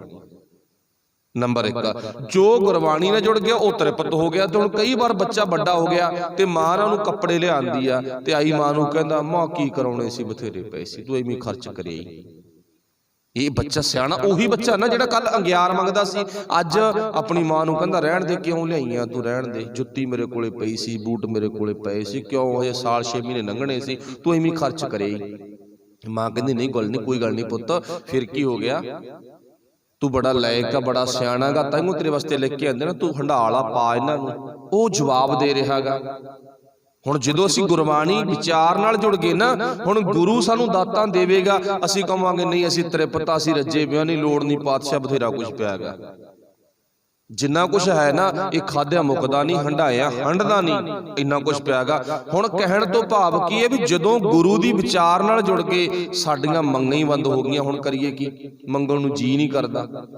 ਬੇਸ਼ੱਕ ਲਿਖ ਦਿੱਤਾ ਜੋ ਮੰਗਿਆ ਠਾਕੁਰ ਆਪਣੇ ਤੇ, ਪਰ ਮੰਗਣ ਨੂੰ ਚਿੱਤ ਕਰਨੋਂ ਹਟ ਗਿਆ। ਅਸੀਂ ਰੱਜ ਗਏ, ਲੋੜ ਹੀ ਨਹੀਂ ਸੱਚੇ ਪਾਤਸ਼ਾਹ। ਇਹ ਤਾਂ ਪਹਿਲਾਂ ਸੀ, ਪਤਾ ਨਹੀਂ ਕਿਹੋ ਜੀ ਦੁਨੀਆ, ਕਿਹੋ ਜੀ ਨਹੀਂ ਹੈ। ਅੰਦਰ ਭੁਲੇਖਾ ਸੀ, ਨਸ਼ੇ ਕਰਨਾ ਪਤਾ ਨਹੀਂ ਕੀ ਮਿਲੂਗਾ, ਮਾੜੇ ਕੰਮ ਕਰਨਾ ਪਤਾ ਨਹੀਂ ਕੀ ਮਿਲੂਗਾ, ਬੇਸਵਾ ਦਰ ਤੇ ਜਾਣਨਾ ਪਤਾ ਨਹੀਂ ਕੀ, ਪਹਿਲਾਂ ਖਿਆਲ ਸੀ। ਹੁਣ ਤਾਂ ਸਾਰੇ ਖਿਆਲ ਹੀ ਬੰਦ ਹੋ ਗਏ ਪਾਤਸ਼ਾਹ। ਕੁਛ ਵੀ ਨਹੀਂ, ਕੁਛ ਵੀ ਨਹੀਂ, ਆਪੀ ਨੇ ਭੋਗ ਭੋਗ ਕਹਿ ਹੋਏ ਪਸਮੜ ਭੌਰ ਸਦਾਇਆ, ਵੱਡਾ ਹੋਆ ਦੁਨੀਦਾਰ। ਸੱਚੇ ਪਾਤਸ਼ਾਹ ਮੈਨੂੰ ਪਤਾ ਲੱਗ ਗਿਆ, ਹੁਣ ਮੈਂ ਰੱਜ ਗਿਆ, ਹੁਣ ਮੈਨੂੰ ਕਿਸੇ ਚੀਜ਼ ਦੀ ਕੋਈ ਤਮੰਨਾ ਨਹੀਂ ਹੈ। ਅਰਥ ਦੇ ਆ ਬਣ ਗਏ, ਮਨੁੱਖ ਦੀਆਂ ਭੁੱਖਾਂ ਮਿਟ ਜਾਂਦੀਆਂ ਨੇ।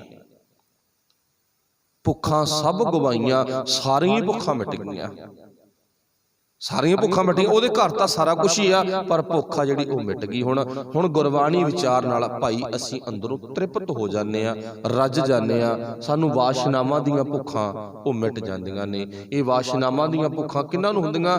ਜਿਨ੍ਹਾਂ ਅੰਦਰ ਗੁਰਬਾਣੀ ਗਈ ਨਹੀਂ ਅਜੇ। ਇੱਕ ਗੱਲ ਹੋਰ ਧਿਆਨ 'ਚ ਰੱਖੋ, ਮੈਂ ਛੋਟੀ ਜਿਹੀ ਵਿਚਾਰ ਕਰਨ ਲੱਗਿਆ। ਵੈਸੇ ਤੁਹਾਡਾ ਸਾਰਿਆਂ ਦਾ ਆਪਣਾ ਪ੍ਰੈਕਟੀਕਲ ਹੋਵੇਗਾ। ਮੰਗਤੀ ਗੱਲ ਚੱਲੀ ਆਪਣੀ, ਮੰਨ ਲਓ ਉਦਾਹਰਨ, ਕੁਦਰਤੀ ਤੌਰ ਤੇ ਜਦੋਂ ਆਪਾਂ ਸੁਬਾਹ ਉੱਠ ਖੜੇ ਨਾ, ਉਸ ਤੋਂ ਬਾਅਦ ਕੁਝ ਵੀ ਨਾ ਖਾਈਏ ਪੀਏ ਤੇ ਆਪਾਂ ਨੂੰ ਭੁੱਖ ਲੱਗੀ ਆ, ਅੰਦਰੋਂ ਖੋਹ ਪੈਂਦੀ ਆ, ਖੋਹ ਪੈਂਦੀ ਹੈ ਨਾ। ਕੁਛ ਚਿੱਤ ਮੰਨਦਾ ਵੀ ਖਾਈਏ। ਸਾਰਿਆਂ ਦੀ ਮਤਲਬ ਇਹ ਕਹਾਣੀ ਹੈ ਇਦਾਂ ਦੀ, ਉਹ ਵਾਹਿਗੁਰੂ ਪਰਮਾਤਮਾ ਨੇ ਨਿਯਮ ਬਣਾਇਆਗਾ। ਅੱਛਾ, ਹੁਣ ਉਸ ਤੋਂ ਬਾਅਦ ਕੀ ਹੁੰਦਾ? ਆਪਾਂ ਖਾਓ ਨਾ, ਰਹਿਣ ਦਿਓ। ਜਿਹੜੀ ਅੰਦਰੋਂ ਭੁੱਖ ਆ ਨਾ ਉਹ ਵੱਧ ਗਈ ਥੋੜੀ ਜੀ, ਮਤਲਬ ਕਿ ਹੋਰ ਬੰਦੇ ਦੇ ਅੰਦਰ ਇਦਾਂ ਦਾ ਖਿਆਲ ਬਣ ਗਿਆ ਵੀ ਕੁਝ ਕਾਫੀ ਵਾਵਾ ਸਾਰਾ ਕੁਝ ਖਾਣ ਨੂੰ ਹੋਵੇ, ਪ੍ਰਸ਼ਾਦਾ ਲਾ ਲਓ, ਕੁਝ ਹੋਰ ਲਾ ਲਓ, ਕੁਝ ਵੀ ਲਾ ਲਓ, ਫੋਕਟ ਪਦਾਰਥ ਛਕਣ ਦੇ ਲਈ ਹੋਣ, ਪਰ ਨਹੀਂ, ਹੋਰ ਆਪਾਂ ਛਕੇ ਨਹੀਂ ਹਨ। ਭੁੱਖ ਆ ਜਿਹੜੀ ਉਹ ਅੰਦਰੋਂ ਸਤਾ ਰਹੀ ਆ, ਬਾਰ-ਬਾਰ ਸਾਨੂੰ ਸੁਨੇਹਾ ਦੇ ਰਹੀ ਆ ਵੀ ਕੁਛ ਦੇ, ਪਰ ਨਹੀਂ ਦਿੱਤਾਗਾ।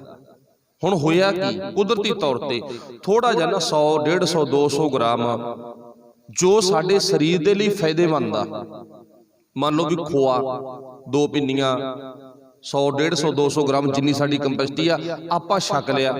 ਤੇ ਹੁਣ ਚੇਤਾ ਰੱਖਿਓ, ਜਦੋਂ ਵਜਨਦਾਰ ਤਾਕਤਵਰ ਚੀਜ਼ ਛਕ ਲਈ ਨਾ, ਉਸ ਤੋਂ ਬਾਅਦ ਕੀ ਹੁੰਦਾਗਾ? ਸੁਬਾਹ ਖਿਆਲ ਬਣਿਆ ਸੀ ਵੀ ਕਾਫੀ ਕੁਝ ਖਾਣ ਦੇ ਲਈ ਹੋਵੇ। ਜੋ ਫੋਕਟ ਪਦਾਰਥ ਛਕ ਵੀ ਲੈਤੇ ਨਾ, 2 ਘੰਟਿਆਂ ਬਾਅਦ 4 ਘੰਟਿਆਂ ਬਾਅਦ ਫਿਰ ਚਿੱਤ ਮੰਨਣ ਲੱਗ ਗਿਆ ਵੀ ਖਾਈਏ। ਸਾਰਾ ਦਿਨ ਲੰਘ ਜਾਂਦਾ ਨਾ। ਬੁੱਲੇ ਸ਼ਾਹ ਵਰਗੇ ਨੇ ਵੀ ਕਿਹਾ ਵੀ ਰਾਤੀ ਖਾ ਕੇ ਸੁੱਤੇ, ਸੁਬਾਹ ਫਿਰ ਖੜੀ, ਮੌਤ ਤੋਂ ਭੁੱਖ ਬੁਰੀ, ਮੌਤ ਨਾਲੋਂ ਭੁੱਖ ਬੜੀ ਖਤਰਨਾਕ ਆ। ਰਾਤ ਨੂੰ ਖਾ ਕੇ ਸੌਂਦੇ, ਫਿਰ ਸੁਬਾਹ ਫਿਰ ਭੁੱਖ ਲੱਗਦੀ ਆ।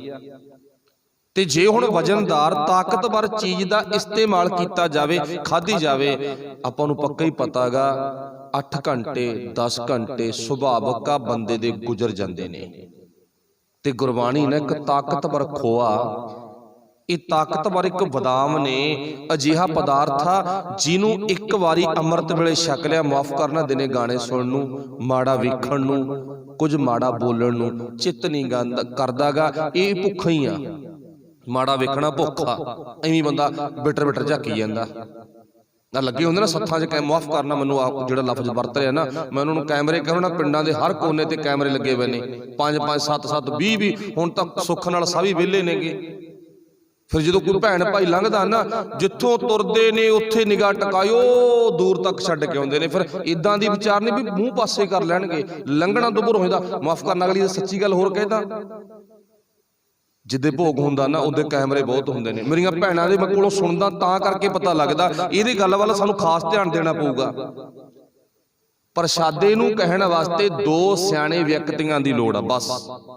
ਸੰਗਤ ਜੀ ਪ੍ਰਸ਼ਾਦਾ ਤਿਆਰ ਆ, ਛਕੋ, ਪਹਿਲਾਂ ਛਕੋ ਫਿਰ ਦਰਬਾਰ ਜਾਇਓ। ਤੇ ਹੁੰਦੇ ਕਿੰਨੇ ਆਪਾਂ ਖੁਦ ਗਿਣਤੀ ਕਰਕੇ ਬੈਠੋ। ਸਾਡੀਆਂ ਸਪੈਸ਼ਲ ਲਾਈਨ 'ਚ ਕੁਰਸੀਆਂ ਲੱਗੀਆਂ ਹੁੰਦੀਆਂ। ਜਦੋਂ ਕੋਈ ਧੀ ਭੈਣ ਕੋਈ ਵੀ ਕਿਸੇ ਕਿਸਮ ਦਾ ਵੀਰ ਆਉਂਦਾ ਨਾ, ਫਿਰ ਮਾਫ ਕਰਨਾ ਉਹਨੂੰ ਦਰਬਾਰ ਸਾਹਿਬ ਜਾਂ ਲੰਗਰ ਤੱਕ ਜਿੰਨਾ ਟਾਈਮ ਜਾਂਦੇ ਨਹੀਂ ਉਹਨਾਂ ਟਾਈਮ ਕੈਮਰਾ ਨਹੀਂ ਪਟਦੇ। ਹੋ ਸੋਚ ਕੇ ਦੇਖੋ ਸਾਡਾ ਜੀਵਨ ਕਿੱਥੇ ਆ। ਜਿੱਥੇ ਗੁਰੂ ਸਾਨੂੰ ਤ੍ਰਿਪਤ ਕਰਦਾ ਨਾ, ਅਸੀਂ ਉੱਥੇ ਕਿੰਨਾ ਮਤਲਬ ਗਲਤ ਵੇਖ ਰਹੇ ਹਾਂਗੇ। ਇਦੋਂ ਵੱਡਾ ਸਾਡਾ ਭਾਵ ਭਲਾ ਕਿੱਥੇ ਹੋ ਸਕਦਾ ਹੈਗਾ। ਇੱਥੇ ਭਲਾ ਹੋਣਾ, ਇੱਥੇ ਭਲੇ ਦੀ ਗੱਲ ਨਹੀਂ ਕੋਈ ਹੈ। ਇੱਥੇ ਨਹੀਂ, ਹਰੇਕ ਪਿੰਡ 'ਚ ਇਹ ਕਹਾਣੀ ਆ। ਹਰੇਕ ਗੁਰਦੁਆਰੇ 'ਚ ਜਾਣ ਦਾ ਵਕਤ ਮਿਲਦਾ ਨਾ, ਕਈ ਵਾਰ ਤਾਂ ਆਪ ਨੂੰ ਵੀ ਲੰਘਣਾ ਔਖਾ ਹੋ ਜਾਂਦਾ ਵੀ ਕੀ ਕਿਸੇ ਕਨੀ ਝੱਕ ਗਏ ਤੇ ਕੀ ਛੱਡ ਗਏ, ਪਰ ਅਗਲੇ ਨਹੀਂ ਨਿਗਾਹ ਪੱਟ ਦੇਗੇ। ਉਹ ਬੜਾ ਪੈਰ ਦੇ ਗੂਠੇ ਤੋਂ ਲਾ ਕੇ ਨਾ ਸਿਰ ਤੱਕ ਐਨ ਇੰਟਰਵਿਊ ਲੈ ਲੈਂਦੇ ਨੇ। ਵਾਹਿਗੁਰੂ ਭਲਾ ਕਰੇ ਕਦੇ ਸਮਤ ਬਖਸ਼ੇ। ਇਹ ਮੇਰੇ ਦਾਤੇ ਦੇ ਘਰ ਦੀ ਇਦਾਂ ਦੀ ਖੇਡ ਨਹੀਂ ਹੈ। ਇਹ ਤਾਂ ਕਹਿੰਦਾ ਨਾ ਗੁਰਬਾਣੀ ਵਿਚਾਰ ਖੋਆ ਨਿਰਾ ਪਿਓਰ।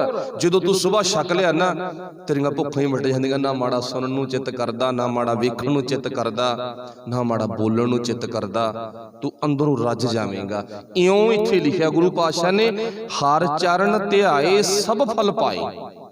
ਹਰ ਚਰਨ ਧਿਆਏ ਸਭ ਫਲ ਪਾਏ। ਜਦੋਂ ਗੁਰੂ ਚਰਨਾਂ ਨਾਲ ਜੁੜ ਗਏ ਨਾ, ਸਾਰੇ ਫਲ ਮਿਲ ਗਏ। ਭਾਵੇਂ ਅਸੀਂ ਤੱਕ ਵੀ ਰਹੇ ਆ, ਪਰ ਫਿਰ ਵੀ ਸਾਡੀ ਨਿਗਾਹ ਦੇ ਵਿੱਚ ਨਾ, ਸਾਡੀ ਸੁਰਤ ਦੇ ਵਿੱਚ ਕੇਵਲ ਗੁਰੂ ਹੋਵੇਗਾ। ਗੁਰੂ ਦੀ ਵਿਚਾਰ ਤੋਂ ਬਿਨਾਂ ਹੋਰ ਦੂਜਾ ਕੁਝ ਨਹੀਂ ਹੋਵੇਗਾ। ਇਸ ਕਰਕੇ ਗੁਰੂ ਸਾਹਿਬ ਨੇ ਕਿਹਾ ਵੀ ਗੁਰੂ ਨੂੰ ਜਪਣ ਨਾਲ, ਗੁਰੂ ਨੂੰ ਧਿਆਉਣ ਨਾਲ, ਗੁਰੂ ਦੀ ਵਿਚਾਰਧਾਰਾ ਸੁਣਨ ਨਾਲ, ਗੁਰੂ ਦੀ ਵਿਚਾਰਧਾਰਾ ਕਰਨ ਦੇ ਨਾਲ ਬੰਦਾ ਅੰਦਰੋਂ ਰੱਜ ਜਾਂਦਾ ਹੈ, ਤ੍ਰਿਪਤ ਹੋ ਜਾਂਦਾ। ਉਹਨੂੰ ਭੁੱਖਾਂ ਨਹੀਂ ਰਹਿੰਦੀਆਂ ਨਾ, ਬਿਲਕੁਲ ਸ਼ਾਂਤ ਹੋ ਜਾਂਦਾ ਉਹ। ਅੱਛਾ, ਜਿੰਨੇ ਆਪਾਂ ਗੁਰਸਿੱਖ ਵੇਖਦੇ ਆ, ਵੈਸੇ ਕੱਲ ਵੀ ਮੈਂ ਗੱਲ ਕੀਤੀ ਸੀ ਵੀ ਬਾਬਾ ਬੁੱਢਾ ਜੀ ਵਰਗੇ ਉਹ ਪਿਆਰੇ ਗੁਰਸਿੱਖ ਨੇ, ਜਿਨ੍ਹਾਂ ਦੀਆਂ ਜ਼ਿੰਦਗੀ 'ਚ ਆਪਾਂ ਕਿੰਨੀਆਂ ਸੋਹਣੀਆਂ ਸੋਹਣੀਆਂ ਕਹਾਣੀਆਂ ਸੁਣਦੇ ਆ, ਪਰ ਉਹਨਾਂ ਦੀ ਇਹ ਕਹਾਣੀ ਨਹੀਂ ਸੁਣਦੇ ਵੀ ਉਹ ਏਡੇ ਏਡੇ ਮਹਿਲਾਂ ਦੇ, ਵੱਡੇ ਵੱਡੇ ਕਾਰੋਬਾਰਾਂ ਦੇ, ਜ਼ਮੀਨਾਂ ਜਾਇਦਾਦਾਂ ਪਲਾਟਾਂ ਦੇ ਮਾਲਕ ਸੀ। ਉਹਨਾਂ ਦਾ ਵੇਰਵਾ ਆ ਨਹੀਂ ਮਿਲਦਾ। ਜੇ ਵੇਰਵਾ ਮਿਲਦਾ, ਉਹ ਗੁਰਸਿੱਖੀ 'ਚ ਅਮੀਰ ਸੀ। ਉਹ ਦੁਨਿਆਵੀ ਤਲ ਤੇ ਭਾਵੇਂ ਗਰੀਬ ਨੇ, ਗੁਰਸਿੱਖੀ 'ਚ ਅਮੀਰ ਨੇ। ਹਰੀ ਸਿੰਘ ਨਲੂਏ ਵਰਗੇ ਸਿੱਖੀ 'ਚ ਅਮੀਰ ਨੇ। ਬਾਨੋ ਉਹਨਾਂ ਦੀ ਪਠਾਣੀ ਆਉਂਦੀ ਹੈ ਨਾ, ਹੱਥ ਬੰਨ ਕੇ ਮੋੜਤਾ। ਗੁਰਸਿੱਖੀ 'ਚ ਕਿੱਡਾ ਵੱਡਾ ਉੱਚਾ ਤੇ ਸੁੱਚਾ ਕਰੈਕਟਰ ਹੈਗਾ। ਤੇ ਗੁਰੂ ਕਿਰਪਾ ਕਰੇ, ਫਿਰ ਪਾਤਸ਼ਾਹ ਜੀ ਕਹਿੰਦੇ ਸਿੱਖਾ ਤੇਰਾ ਜੀਵਨ ਆ ਹੋਣਾ ਚਾਹੀਦਾ। ਭਾਵੇਂ ਉਹ ਘਰੋਂ ਗਰੀਬ ਨੇ, ਕੋਈ ਗੱਲ ਨਹੀਂ, ਫਿਰ ਕੀ ਹੋ ਗਿਆ, ਪਰ ਅੰਦਰੋਂ ਨਾ ਬੜੇ ਅਮੀਰ ਨੇ। ਤੇ ਗੁਰੂ ਸਾਨੂੰ ਅੰਦਰੋਂ ਅਮੀਰੀ ਦਿੰਦਾਗਾ। ਇਹ ਅੰਦਰ ਦੀ ਅਮੀਰੀ ਨਾ ਦੁਨੀਆ ਵਿੱਚ ਕਿਸੇ ਕੰਟਰੀ 'ਚ ਨਹੀਂ ਮਿਲਦੀ, ਕੇਵਲ ਗੁਰੂ ਕੋਲ ਮਿਲਦੀ ਹੈ। ਗੁਰੂ ਜਿੱਥੇ ਵੀ ਹੈ ਉੱਥੇ ਦਿੰਦਾ। ਉਹ ਗਾਹਕ ਬਣੀਏ ਅਸੀਂ, ਤੇ ਗੁਰੂ ਵਾਲੀ ਬਾਣੀ ਦੀ ਵਿਚਾਰ ਰੂਪੀ ਸੌਦਾ ਦੇਣ ਦੇ ਲਈ ਕੋਈ ਸਾਨੂੰ ਵੀਰ ਭਾਈ ਸੋਹਣਾ ਤੇ ਸੁਚੱਜੇ ਢੰਗ ਨਾਲ ਦੇਣ ਵਾਲਾ ਹੋਵੇ। ਮਤਲਬ ਉਹ ਵਿਚਾਰਧਾਰਾ ਇੱਕ ਦਾਤ ਦੇ ਰੂਪ ਵਿੱਚ ਵਰਤਾਉਣ ਵਾਲਾ ਹੋਵੇ, ਫਿਰ ਸਾਡਾ ਜੀਵਨ ਜਿਹੜਾ ਉਹ ਸੁਧਰ ਸਕਦਾ ਹੈ। ਅਗਲੇ ਬੰਦੇ ਵਿੱਚ ਗੁਰੂ ਸਾਹਿਬ ਜ਼ਿਕਰ ਕਰਦੇ ਨੇ, ਮਿਟੇ ਆਵਣ ਜਾਣਾ। ਮਿਟੇ, ਜਦੋਂ ਗੁਰੂ ਦੀ ਵਿਚਾਰ ਅੰਦਰ ਆਵੜੀ ਨਾ, ਉਹੀ ਲੈਣਾ, ਉਹੀ ਤੋਕਾ ਇੱਕੋ ਹੀ। ਮਤਲਬ ਪਾਤਸ਼ਾਹ ਜੀ ਕਹਿੰਦੇ ਜਦੋਂ ਅਸੀਂ ਗੁਰੂ ਦੀ ਵਿਚਾਰ ਨਾਲ ਜੁੜ ਗਏ, ਫਿਰ ਸਾਡਾ ਆਉਣਾ ਜਾਣਾ ਮਿਟ ਜਾਵੇਗਾ। ਜੰਮਣ ਮਰਨਾ ਜਿਹਨੂੰ ਆਪਾਂ ਕਹਿ ਦਿੰਦੇ ਆ, ਜੰਮਣ ਮਰਨਾ ਹੁਕਮ ਹੈ ਨਾ। ਇੱਕ ਤਾਂ ਸਰੀਰਕ ਜੰਮਣ ਮਰਨ ਹੁਕਮ ਆ, ਇੱਕ ਬੰਦਾ ਸੁਰਤ ਕਰਕੇ ਰੋਜ਼ ਜੰਮਦਾ ਤੇ ਰੋਜ਼ ਅਨੇਕਾਂ ਵਾਰੀ ਮਰਦਾ। ਇਸ ਵਿਸ਼ੇ ਨਾਲ ਤੁਸੀਂ ਬੜੇ ਵਾਰੀ ਵਿਚਾਰ ਸੁਣੀ ਆ। ਮਿਟੇ ਆਵਣ ਜਾਣਾ, ਫਿਰ ਉਹਨਾਂ ਦਾ ਭਾਈ ਆਉਣ ਜਾਣ ਮਿਟ ਜਾਂਦਾ ਹੈ। ਭਾਏ ਭਗਤ ਸੁਭਾਏ, ਹਰ ਜਪ ਆਪਣੇ ਪ੍ਰਭ ਭਾਵਾਂ। ਹੁਣ ਇੱਥੇ ਗੱਲ ਪਹੁੰਚ ਗਈ, ਦੁਨੀਆ ਦਾ ਇੱਕ ਦਸਤੂਰ ਆ, ਇੱਕ ਸੁਭਾਅ। ਕਿਹੜਾ ਸੁਭਾਅ? ਸਭ ਦੇ ਸੁਭਾਅ ਦਾ। ਮੰਨ ਲਓ ਆਪਾਂ ਇੱਥੇ ਲਫ਼ਜ਼ ਵਰਤਿਆ ਸਭ ਦਾ ਸੁਭਾਅ, पर उदाहरण आप एक मां ते एक पुत दी लवांगे। जिवें मां नूं ना अपना पुत बड़ा प्यारा लगदा, बड़ा चंगा लगदा, बचपन विच बड़ा चंगा लगदा। ज्यों-ज्यों वड्डा होई जांदा ना, मां ते पुत दा आपस विच फर्क पैंदा जांदा हौली हौली। ते जे वड्डा हो के मां दे कहणे तो बिल्कुल ही पासे हो गया तो फिर तो जमी फर्क पै जांदा।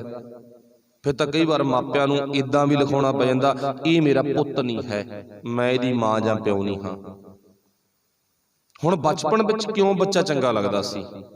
अपनी गल है चंगे ते, चलो अपना पिछला पक्ष छड्ड गए, आपां पहला पक्ष लै लो। बचपन विच चंगा इस करके लगदा सी क्योंकि बच्चा मां दे कहणे विच सी, मां दे हुक्म मुताबक सी। वो मां तो बिना नहीं किसी पास जांदा सीगा, मां नूं पुछ के जांदा सी। ते मां ना उहनूं सुबह शाम कहिंदी भी रहिंदी सी, पुੱਤ किसी तो कुछ लेके ना खाई। बच्चा सियाणा कहंदा चंगा मां। किसी दे घरे ना बिना पुछे ना जाई मैथों, कहंदा चंगा मां। तैनूं स्कूल छड्डिआंदा ना ते स्कूलों सीधा घर आई, कहंदा चंगा मां। मां नूं बड़ा चंगा लगदा, सुबह जांदे नूं भी चुमदी आ, आउंदे नूं भी चुमदी आ। हुण इत्थे पक्ष भी क्यों चंगा लग्या? क्योंकि वो मां दे हुक्म विच सी। जिस दिन हुक्म तो बाहर हो गया उसे दिन ही फर्क पै गया। तो अगली कहानी तुसीं खुद अपने दिमाग दे विच सीन बना लिओ। इत्थे गुरु ने कहा, कहंदे भाए भगत सुभाए। भाए चंगा लगना, भगत गुरु दा भगत, आपां सारे भगत आ रब दे, गुरु दे भगत कह लो। भाए भगत गुरु दा भगत बन के आपां गुरु नूं चंगे लगणागा। गुरु अगे आपां इस ढंग नाल पेश होना भी गुरु सानू ना जिवें मां अपने पुੱਤ नूं प्यार करदी है इउं प्यार करे। हुण गुरु साहब कहंदे किवें प्यार करूगा? फिर वो भाए भगत सुभाए, अपना सुभाव बदलना पऊगा। हुण सुभाव बच्चे दा की सी? वो मां वर्गा सी। मां दा सुभाव ते पुੱਤ दा सुभाव इक्को ही सी। हुण साडा सुभाव ते गुरु दा सुभाव एक होवे, ये ना होवे साडा सुभाव अलग होवे ते गुरु दा सुभाव अलग होवे, फिर फर्क पै जाऊगा। हुण गल की सी भी गुरु साहब कहंदे आपां किवें गुरु नूं चंगे लग सकदे आ, रब नूं किवें चंगे लग सकदे आ? अपना सुभाव गुरु मुताबक करके तां चंगे लग सकदे आ। गुरसिख मीत चलो गुर चाली, जो गुर कहै सोई भल मानो, हर हर कथा। फिर तेरी जिंदगी दी जिहड़ी कथा ना जीवन यात्रा गई वो दुनिया चों निराली हो जाएगी, हर हर कथा निराली। फिर इत्थे पातशाह जी कहंदे जप अपने प्रभ भावां, फिर उहनूं जपिया कर, आराध्या कर, शुक्र करिया कर, जिवें वो कहंदा उवें करिया कर। भावां फिर उहनूं तू चंगा लग जावेंगा, उदों पहला तू चंगा नहीं लगेगा। जदों तू अपनी मन मर्जी करेगा फिर गुरु नाल तेरी कदे भी नहीं बननी। गुरु नाल तद बनू जिदे तू अपनी मन मर्जी छड्ड दित्ती। कल आपां लास्ट ते सुनिया सी ना, श्री चंद दी बाबे नानक नाल बनी नहीं, पुत्री कौल ना पाले, उत्थे लफज वरतिया सी आ, ये अज अपने ते ढुक गया। पुत्री पुत्रा ने नानक दी गल नहीं मन्नी, फिर किड्डी क मानता उन्होंने। मान लो एक उदाहरण, जिथे गुरु नानक दे सिद्धांत मुताबक गुरु घर दी मर्यादा ना, वाहिगुरू मेरा कोई विरोध नहीं है, ये पक्ष ना ले लियो, उत्थे श्री चंद नूं थां नहीं है। जिथे नानक दे मत मुताबक नानक दे सिद्धांत नूं 101% मनण वाला गुरु दा सिख बैठा ना, उत्थे श्री चंद नूं थां नहीं है। हाँ जिथे कोई अणमती बैठा है वो फोटोआं ला के पूजी जाए, अलग विशा, वो धूने लाई जाए श्री चंद दे। पर बाबा नानक कहंदा देखियो किते मेरे पुੱਤ मगर ना लग जे, वो नलायक निकल गया सीगा। ओदे मगर नहीं लगना, लगना किहदे मगर आ? गुरु मगर लगना। ते गुरु ने ना वो भांडा बाबे लैणा जी नूं दे दित्ता सीगा। चेता रखियो, 9 जामे भांडा गुरु ने अपने कोले रखिया। ते जिद्दे नूं भांडे नूं संभालण वाले सी हो गए ना, फिर 10वें पातशाह ने वो भांडा वो बाटा सिखां नूं दे दित्ता। हुण इस तों बाद ये बाटा तुसीं संभाल लो। ते हुण वो बाटा किहदे कोले आ? 5 प्यारिਆਂ कोले आ। वो भांडा वो बाटा फिर गुरु दा 5 प्यारिਆਂ कोल चला गया। हुण 5 प्यारिਆਂ कोल जिहड़ा भांडा ना, वो नानक ने पीढ़ी दर पीढ़ी वाहिगुरू लैना अमर, उदू गहां राम, उदू गहां अर्जन, इदां दिंदे दिंदे 10वें पातशाह तक पहुंच के 10वें पातशाह ने बाटा सानू दे दित्ता, लैक पुੱਤ जान के, पर असीं लैक बन के जरूर विखागे। इत्थे पातशाह जी कहंदे ना, वो परमात्मा नूं जपण दे नाल आराधन दे नाल भाई असीं चंगे लग सकदे आ। दुनिया दा एक सुभाग आ, भी सुभाग किहड़ा भी हर एक दा अंदर दा ख्याल आ भी मैं दूजे नूं वेखण नूं चंगा लगा, मेरा मूँह ਦੂਜੇ ਨੂੰ ਵੇਖਣ ਨੂੰ ਨਾ ਚੰਗਾ ਲੱਗੇ, ਕਿਸੇ ਤਰ੍ਹਾਂ ਦਾ ਕੋਈ ਕਾਲਖ ਨਾਲ ਨਾ ਭਰਿਆ ਪਿਆ ਵੀ ਮੇਰਾ ਤਨ ਵੀ ਦੂਜੇ ਨੂੰ ਮੈਂ ਬੁਰਾ ਲੱਗਾ। ਚੇਤਾ ਰੱਖਿਓ, ਦੁਨੀਆ ਆਪਾਂ ਨੂੰ ਸਰੀਰਕ ਮੈਲ ਵੇਖ ਕੇ, ਸਰੀਰਕ ਰੰਗ ਰੂਪ ਵੇਖ ਕੇ ਪਸੰਦ ਕਰਦੀ ਆ, ਪਰ ਬਾਬਾ ਨਾਨਕ ਨਾ ਸਰੀਰਕ ਰੰਗ ਰੂਪ ਵੇਖ ਕੇ, ਸਰੀਰਕ ਤਲ ਤੇ ਮੈਲ ਵੇਖ ਕੇ ਪਸੰਦ ਨਹੀਂ ਕਰਦਾ। ਉਹ ਸਾਡਾ ਮਨ ਵੇਖ ਕੇ ਪਸੰਦ ਕਰਦਾ, ਸਾਡੇ ਮਨ ਵਿੱਚ ਕੀ ਚੱਲਦਾ ਹੈਗਾ ਉਹ ਆਹ ਚੀਜ਼ ਵੇਖਦਾ। ਨਾਨਕ ਤੇ ਮੁਖ ਉਜਲੇ ਕੀਤੀ ਛੁੱਟੀ ਨਾਲ। ਨਾਨਕ ਕਹਿ ਰਿਹਾ ਤੇ ਮੁਖ ਉਜਲੇ, ਤੇ ਮਤਲਬ ਉਹਨਾਂ ਦੇ ਮੂੰਹ ਉਜਲੇ ਹੋ ਜਾਂਦੇ ਨੇ, ਮੈਨੂੰ ਵਿਖਾਉਣ ਜੋਗੇ ਹੋ ਜਾਂਦੇ ਨੇ। ਕੌਣ? ਜਿਨ੍ਹਾਂ ਨੇ ਭਾਈ ਦਿਨ ਰਾਤ ਸਖਤ ਮਿਹਨਤ ਕੀਤੀ ਹੈ, ਜਿੰਨੀ ਨਾਮ ਧਿਆਇਆ, ਉਹਨਾਂ ਦੇ ਮੂੰਹ ਉਜਲੇ ਹੋ ਜਾਂਦੇ ਨੇ। ਫਿਰ ਗਏ ਮਸ਼ੱਕਤ ਘਾਲ ਨਾਨਕ ਤੇ ਮੁਖ ਉਜਲੇ ਕੀਤੀ ਛੁੱਟੀ ਨਾਲ, ਉਹ ਪਾਸ ਹੋ ਜਾਂਦੇ ਨੇ। ਫਿਰ ਇੱਥੇ ਲਾਸਟ ਤੇ ਪਾਤਸ਼ਾਹ ਜੀ ਕਹਿੰਦੇ ਨਾ, ਜਪ ਏਕ ਅਲਖ ਅਪਾਰ ਪ੍ਰਭ ਤਿਸ ਬਿਨਾ ਨਹੀਂ ਕੋਈ। ਉਹਦੇ ਤੋਂ ਬਿਨਾ ਫਿਰ ਸਾਡਾ ਭਾਈ ਕੋਈ ਨਹੀਂ ਹੈ। ਸਾਨੂੰ ਉਸੇ ਪਰਮਾਤਮਾ ਨਾਲ ਜੁੜਨਾ ਚਾਹੀਦਾ। ਉਹਦੇ ਤੋਂ ਬਿਨਾ ਹੋਰ ਨੂੰ ਅਸੀਂ ਨਾ ਮੰਨੀਏ, ਨਾ ਪੂਜੀਏ, ਨਾ ਸਾਡਾ ਕੋਈ ਸੰਬੰਧ ਆ। ਜੀ ਆਇਆਂ ਨੂੰ ਸਭ ਨੂੰ ਕਹਿ ਸਕਦੇ ਆ, ਉਹਦੇ ਨਾਲ ਕੋਈ ਫਰਕ ਨਹੀਂ ਪੈਂਦਾ, ਪਰ ਜਿਹੜਾ ਸਾਡਾ ਦਿਲ ਦਾ ਰਿਸ਼ਤਾ ਹੈਗਾ ਉਹ ਕੇਵਲ ਬਾਬੇ ਨਾਨਕ ਨਾਲ ਹੀ ਹੈ, ਗੁਰੂ ਨਾਨਕ ਪਾਤਸ਼ਾਹ ਨਾਲ ਹੀ ਹੈ। ਇੱਕ ਨਾ ਸਾਡੀ ਕੌਮ ਦਾ ਵਿਦਵਾਨ ਹੋਇਆ ਭਾਈ ਜੋਗਿੰਦਰ ਸਿੰਘ ਤਲਵਾੜਾ, ਉਹਨੇ ਬੜੀਆਂ ਕਿਤਾਬਾਂ ਲਿਖੀਆਂ ਆਪਣੀਆਂ। ਉਹਦੀ ਜ਼ਿੰਦਗੀ ਦਾ ਇੱਕ ਅਜਿਹਾ ਸੁਭਾਅ ਸੀ, ਉਹ ਜਿੱਥੇ ਵੀ ਜਾਂਦਾ ਸੀ ਉਹਨੇ ਹਮੇਸ਼ਾ ਦੇ ਲਈ ਗੁਰੂ ਦਾ ਪ੍ਰਚਾਰ ਕੀਤਾ।